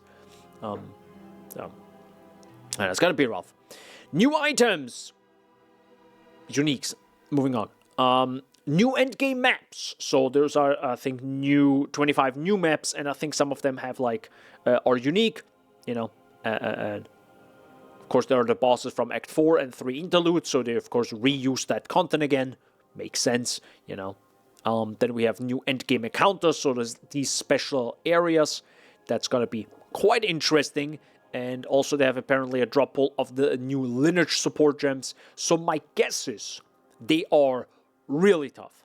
They are really tough or incredibly annoying to get to. But they already mentioned like 3 of them. I don't know if there are going to be even more. But they already kind of mentioned how to get to to at least 3 of them. I think this one was, a little bit annoying because you have to do all the surrounding areas. This one was, I think you go to that area directly or something, find a thing, and then you can go to it again or something. I don't know. So we'll see how it goes. New rewards, lineage support gems. Again, as mentioned, they're absolutely beautiful. So yeah, for example, Zarok's Refrain. Supported spells echo 2 times. So this is now the spell echo skill. Let's freaking go. Technically, spell echo boosted, because this is 2 times, by the way. So that's kind of insane. Hits with supported skills treat enemy monster elemental resistance value as inverted. So that's gonna be a 1000% mandatory thing long term for your endgame character if you play anything elemental. This is literally the notable from PoE1, by the way. But now as a uber powerful reward. So, and probably mega rare. There's that. I also like that they have a special flavor text. So lore text. Kind of interesting. Kind of interesting how it's gonna turn out. And of course, introducing asynchronous trade. I completely forgot about this because this is actually like, my brain is so fucking full with so much stuff. And this is just that at the trailer, and we're still yapping. We're still yapping, but it's been an hour. They stopped yapping, now I'm yapping. And I went through the entire trade, like the entire trailer, yapped. Then we went through this entire page, I yapped some more, and I completely forgot about asynchronous trade because there's so fucking much. It's actually insane. It's funny how in one Twitter discussion, I know Twitter, Lamau, but in one discussion on Twitter, or x.com, xd.com, with Neversing and some person, some other user, they were quite negative about if GGG can hit the mark, etc., etc., etc. And I answered, and I think Neversing saw it very similarly to me, which was they have always done more than was expected of them. Or they have always done more than we have expected of them. Or we thought was possible even. So something along those lines. I'm paraphrasing here, right? But for me personally, they have done way more than I ever thought. Things that I didn't even know was an issue because, they have such a good grasp on issues that I just have literally none of, right? And then a billion more things, right? They have always done more. Each reveal from GGG for Path of Exile 1 or 2 has been way more than I ever thought. Not was possible, but like just even coming up with this stuff sometimes it's just insane. And they have continuously done that over and over and over and over. Of course, that person was potentially a new player, so if they come from PoE2 and heard about the delays for PoE1, so they're like, wow, okay, well, doesn't look good, right? Because they keep in mind, they're literally brand new. So for context, by the way, I'm giving you context right now for PoE2 first and then PoE1. So if you've never ever heard about, you have heard of Path of Exile 1, you never cared about it, doesn't matter. You never heard about Grinding Gear Games, the developers, right, and publishers. But then you dropped straight into PoE2 because it looked awesome. It was $30. Let's give it a chance. Let's freaking go. You got a friend into it. Boom. So now you're kind of into that hype train, right? You're a little bit hyped. You play for a month. The game continues on giving content. It's difficult, it's tough, and it's a little bit ass in certain aspects, but you continue playing. And then you heard about maybe delays to Path of Exile 1, and you're like, oh yeah, Path of Exile 1, right, the first one. Oh, they're continuously making that. Okay, interesting. Okay, I guess, whatever. I'm playing PoE2 right now. I'm still not finished, right? Back and forth. And you might also be active on Reddit, which is an incredibly toxic community overall. Maybe not every subreddit, but, I would not recommend being there in general, to be honest. But there are plus and minuses, but for me, more minuses than plus, at least right now, when it comes to Path of Exile. So there's that. If you consume that, it seemed very negative, right? Especially in the Path of Exile 1 community, right? Because that community wanted updates, but Path of Exile 2, etc., back and forth, there's a little bit always like a little bit that weird rivalry.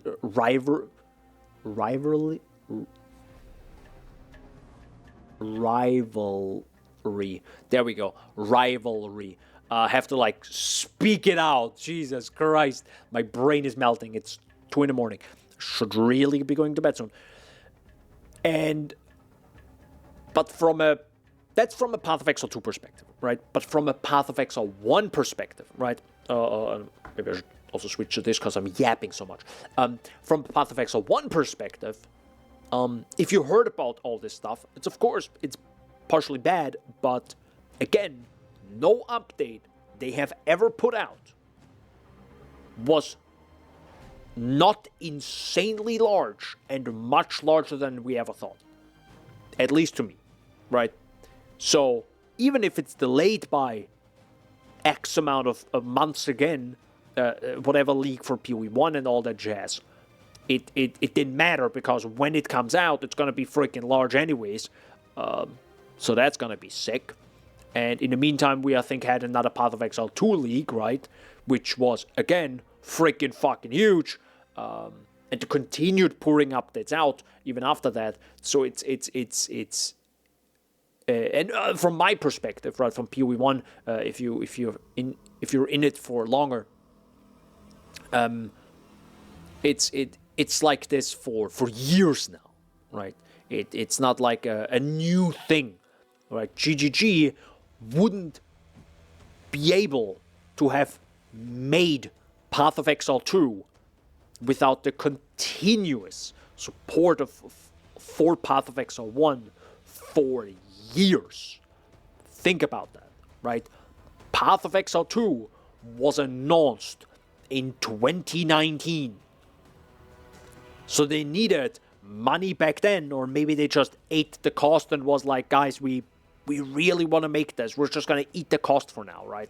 But of course, long term, that project was funded because of PoE2, right? Of PoE1, right? Because of PoE1 doing so well for years, PoE2 was supported, or that project was supported, and still, I wouldn't say still is, because I think they made their money back already, more or less, who knows. And of course, it still costs the money, right? The game isn't finished, but still. So, it's just that they have continued to pour so much content into PoE1, which made them want to support us. So from that perspective, I was never like in a seeing GGG of not meeting some sort of standard, and bringing it back now because I'm nearly started losing my thread, my memory thread. That's a throwback to PoE1. Anyway, the guy on Twitter probably said X and Y, probably saw a lot of negative stuff, didn't care about playing PoE1, probably only played PoE2 for a little bit, who knows, and then potentially saw it quite negative, right, because of all the issues, without kind of maybe looking back and literally just going on their YouTube channel and just scrolling through the videos, by the way, or literally just going into the playlist trailers and scrolling down and seeing each trailer and how it like gained more and more views if you look from bottom to top, that is, or the other way around. You see how like less views it got the further down you got, and how way more views on the other side it got as you went higher, right? Because the game grew and grew and grew, both in terms of, you know, funding, because more players probably pumped more money into it, but also like a fan base just grew. So yeah. And speaking of fan base, that fan base now is going to support asynchronous trade, boys. Let's go! So yeah, it's going to be absolutely amazing having that in the game. It's going to be quite interesting how this is going to play out. Because, to be fair, I have never gotten into... Depending on how much you play, depending on how much PoE2 you play. I played so much PoE2 that I think I went to the final boss once again, and I think then I stopped. I don't even know when I stopped. I stopped pretty darn quickly in Dawn of the Hunt. I don't know why. I think I was just kind of like maybe I played a lot. I think maybe it was the end game that was just like not fully there yet. I was kind of already done, and I really enjoyed Lightning Spear. Right, it was a really good time. But I was like, I don't know if anything is going to meet this standard. And to me, that is a one-button build, brutally honest. And to be fair, I think there were amazing builds that came out since then. So, my mistake, I guess, for not playing more. But I played other stuff. So, in that time, though, when I played a lot of that one character, the Lightning Spear character, I never really had excess gold. I never had. I never had excess gold to just throw away. Because I usually didn't have enough gold to gamble with the strongbox. The gamble strongbox, right? The Venta box, whatever it's called. I love that one. I love it so much. The problem is, if you wanted to actually have like the highest, incredibly highest roll, I don't know if you needed 2 or 4 million gold. That wasn't that... I don't want to say that wasn't that difficult to get. It definitely took time. And I think I'm underestimating how much time that really took, because I played so much, right? So you get more gold. But there are two things. First of all, the area you pick gold up fucking sucks ass. So it's so gosh darn small that you literally have to like touch it with your penis. That's at least what it feels like. I wish it would be the entire gosh darn screen. I understand why it isn't. At least make it half. Currently, I think it's about... I think it's not a fourth, but it feels close. To be fair, the camera isn't also that zoomed out that far. On the other side, I'm also someone who just turns off gold in my filter. Because I truly do not care about 200. In the end game, in this RPG, where I find like 200 gold, I'm like, no. This is literally like peanuts. This is literally the same issue I have, what Mark said about and the exalt to divine ratio, right? At some point, it just feels like this is just too high. There's no... It's definitely subjective, right? But for me, 200 gold shouldn't even exist. It shouldn't even drop in the end game, right? But that's a whole different story. Maybe I need to make another video on like gold and drops and everything. Maybe that's gonna be a great video to make. I'm gonna freaking write this down. I want to make that video so badly, just to have my like my thoughts out, and I really want to like go ham, because then I can go ham, write it all down, actually make some points, and link to that in the future. So yeah, because I feel like I mentioned this like every league. Because I'm like, guys, why? Like I'm gonna be brutally honest. If things like currency don't stack in the upcoming Path of Exile 2 league mechanic, I'm gonna be mad. We have this in Path of Exile 1 for years now, I think. Stack the transmutes, please, for the love of God. Please make them stack at max size. Like, if I see one gosh darn greater transmute in, like, tier 16 maps, I'ma lose it. I'ma lose it. Anyways. Or even 6 in a row. I don't care. Just stack them.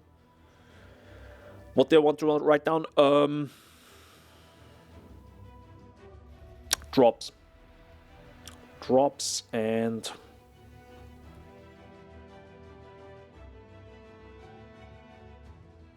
There we go. So, drops and stackables. That's might be a video. That's also a long-term... I wouldn't say long-term video, but it's definitely like... It has a little bit more weight than making a video tomorrow about patch notes. Not that I'm going to make that tomorrow, you know. I'm not that fast. I'm going to write an actual script and not just yap into OBS and record it and upload it. What? Nothing. Who said that? I didn't say anything. Good. Moving on from that. Download press kit. Let's go. Boop. There you go. Hell yeah, it's downloaded, boys. I'm not gonna go through that right now because I feel like I have to like actually go through the patch notes here now, or else I'm explode.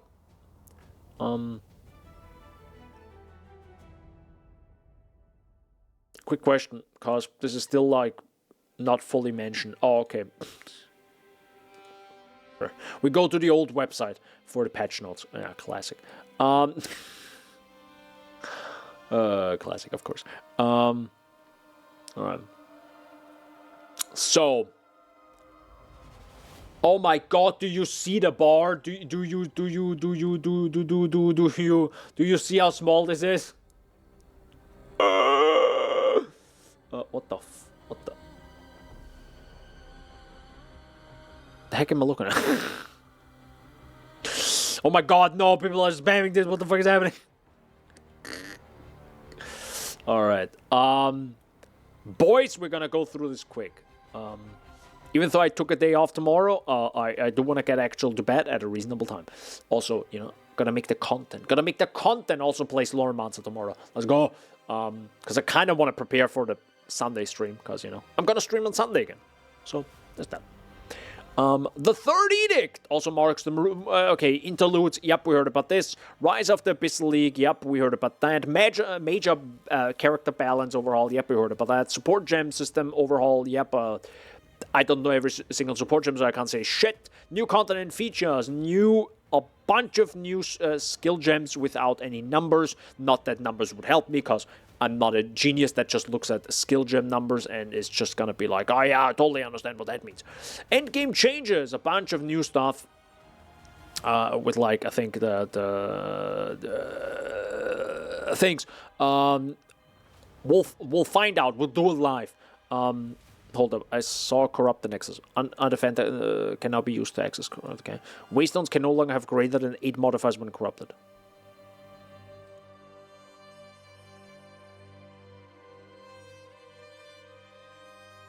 Allroth Origin of the Fall no longer spawns in logbooks.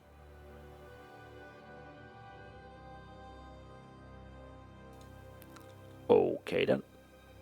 Interesting. To be honest, I never really gotten into expedition content anyhow. So there's that. Essence rework. Essences now have 4 tiers. So yeah, the better for crafting. We'll find out. General improvements. Actually, I care about that. Reflex has been renamed. Let's go. Orb of Chance has received new 3D art. Let's go. Answer skill gems. No, sorry, let's go from top to bottom. Unique strongboxes can now have their own unique minimap icons. Let's go. Added the minimap icon to the Reign of Festival Beetle Monster. Let's go. Delvin no longer appears alongside Asmirian Wisps during the campaign after the first time you encounter him. Got it. So I guess the Asmirian Wisps still exist. Asmiri spirits now start appearing from hunting grounds and beyond instead of in Grelwood. Skill and persistent buff gems now sell to vendors for gold based on their level and quality. Pretty good. The Hooded One can no longer be placed in your hideout. You are still able to identify items from him in towns. Doriani will continue to serve as the source of identifying items in your hideout once you have completed the campaign. Certain boss arena entrances no longer have a teleport for party members to enter after the fight has started. These players can instead just walk in.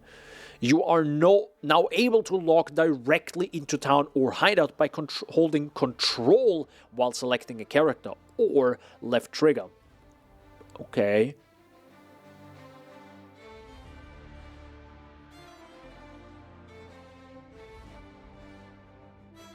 That's interesting. I don't know if I need that though, because your location is anyway saved, right? In PO2. Still, interesting, I guess. I like them. You can now use checkpoints to warp to the waypoint in an area as well as other checkpoints.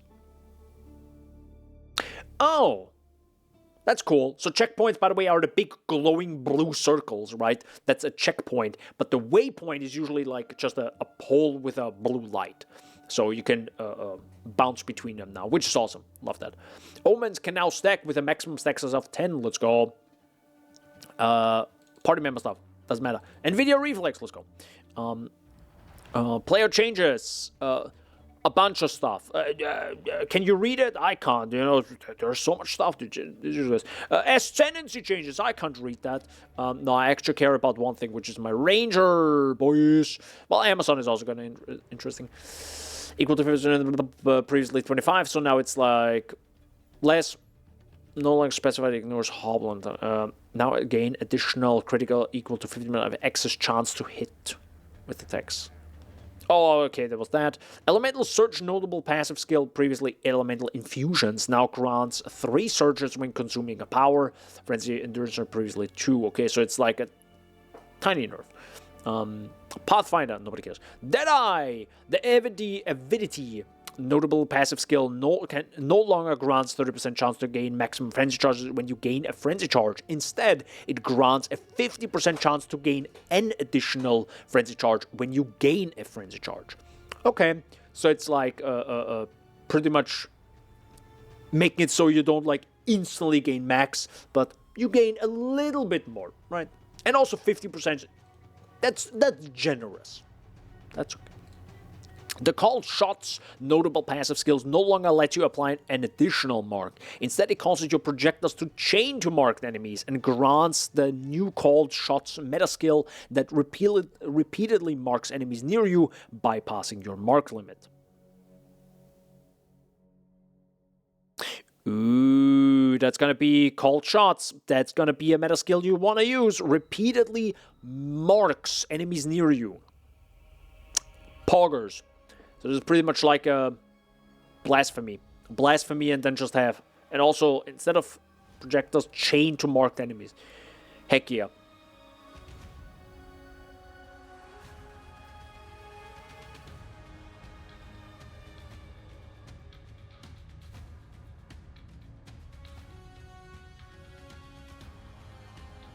Oh wait, is called shots this one?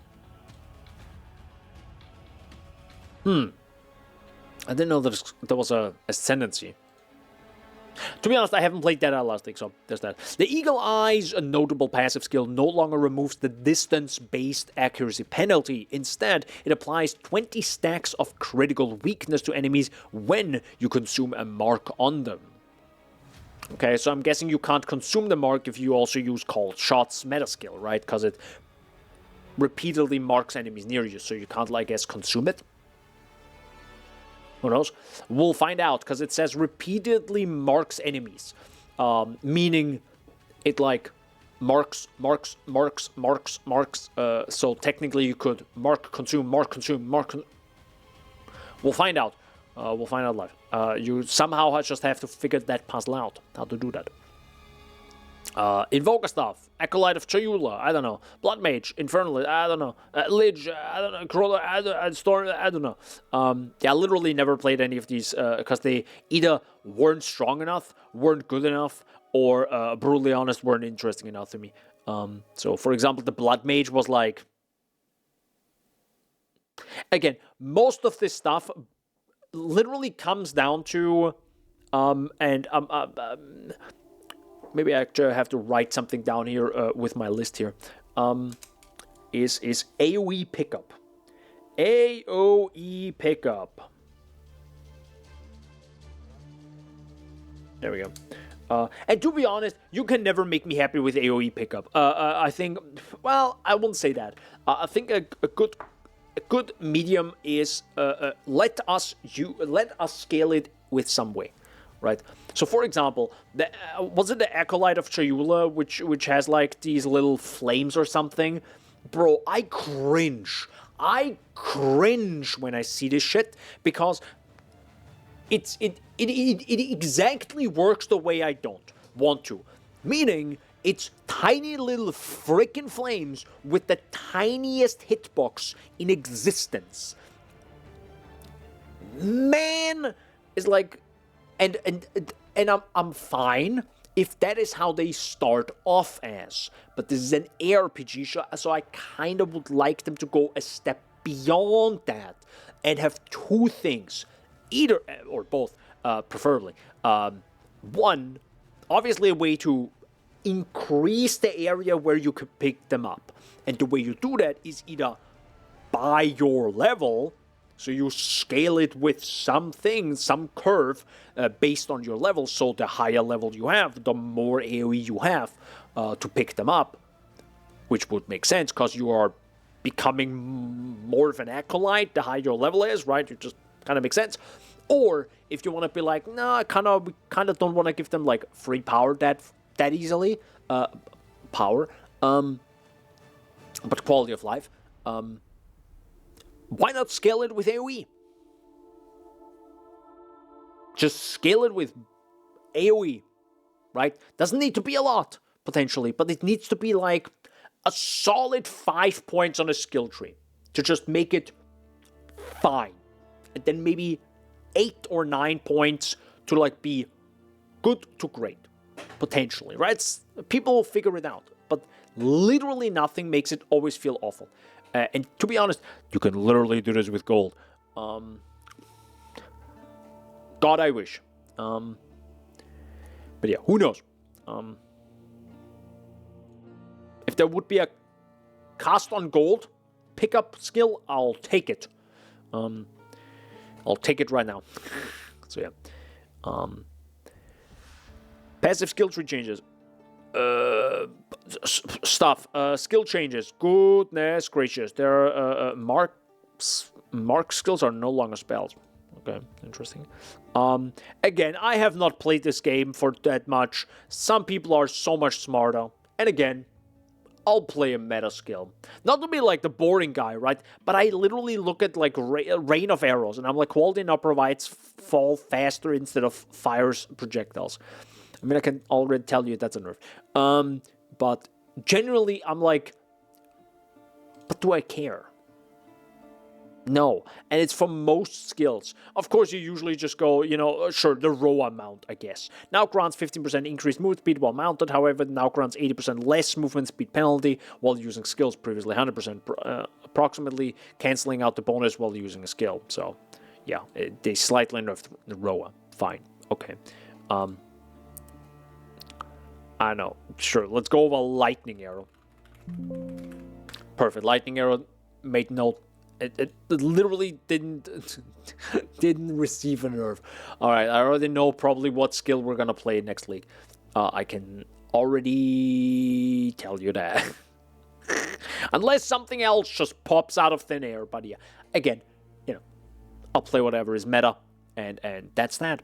Or whatever comes up to the meta. Right? Like if there are 3 builds that are meta and all 3 of them look sick, I'll happily play them. Hasn't happened yet. So there's that.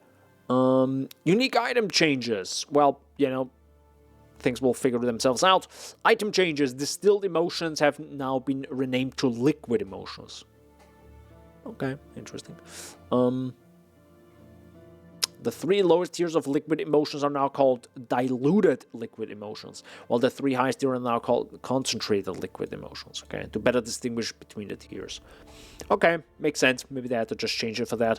Diluted and concentrated liquid emotions have also received new 2D art. Sweet. Orbs of Chance are now more likely to succeed on amulets, rings, spells, and charms. Sweet. More Val Orbs are now found during the Trial of Chaos, less often from other sources. Might be a pretty big change. Omens, nobody cares. Talisman, nobody cares. Items with inherent skills can now rarely drop with skill levels up to level 20 in high tier maps.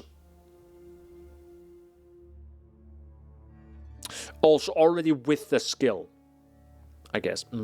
Okay. Briefly looking over this, is anything like the whole Iron Rune, Rune stuff, Soul Cores, which I bought whenever I needed them. Talismans, I've never looked at them ever, because I think they're also going to add it maybe later, who knows. The weapon swap, speed, jewel, and corruption modifiers can no longer roll. Good, less dilution in the mod pool. Let's freaking go. Of course, because, weapon swap is now immediate, which is kind of interesting because they were like talking about it so big at ExileCon that there's like a thing you want to invest to, and they're like, nah, let's remove it. I'm gonna be very interested how it's gonna feel. Gonna be very interested in that. Because currently, okay, I'm not a build creator, I'm not a crafter, so I can't say I'm never gonna use this, because if the build uses it and I link it, thankfully the way they did it, because there's a great system behind it actually, behind weapon swapping, and I link it properly, and now it's immediate. Would I even know it? I can tell you how I know it, or how I would notice it. If I don't find a second great bow I put in my weapon swap. There's that. And currently, have fun finding a great second bow. So yeah. The life of most Act 3 bosses has been reduced by approximately 15%. Goddamn. Rogue Exiles now get additional life scale from onwards, resulting in roughly 30 to 70% life increase from tier 1. 30 to 70% life increase. But they're going to be absolute giga chats. I can tell you that right now. But monsters have, I guess, level 80 monsters have 30% less evasion rating. Well, and you know, in other levels less as well. But still, it's pretty big as well. So, you know, it's going to be easier, I guess, to hit them. Or you need less accuracy, which is going to be also pretty good. User interface changes. The party member revived. Doesn't matter. Ritual, nope. Wisp. You're now able to respawn a checkpoint from the escape menu in the trial. Okay. Improved management of cache files on consoles. You can now control left click on an item in your inventory to fill the I have section in the currency exchange. Let's go. Added support for import, keyword, and item filters, multiple custom sounds, binaural actions, update the stash UI for a controller.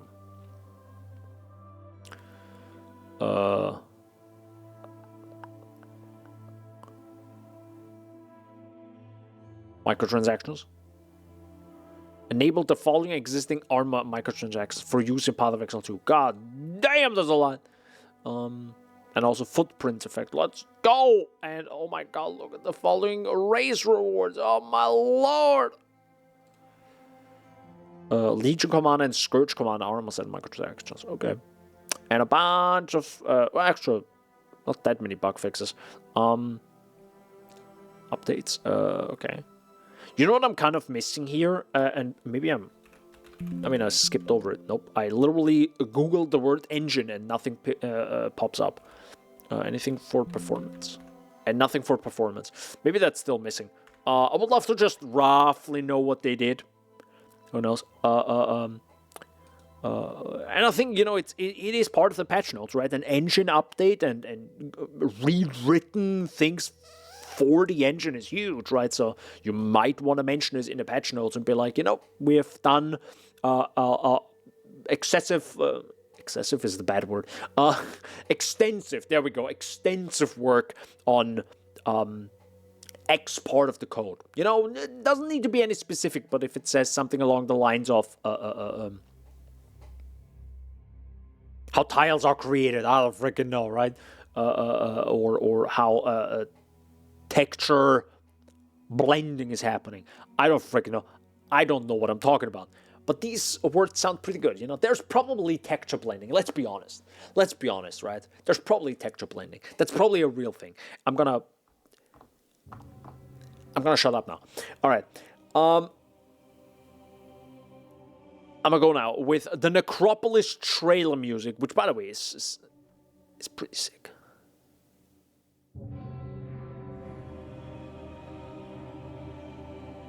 It's pretty gosh darn sick. Necropolis theme was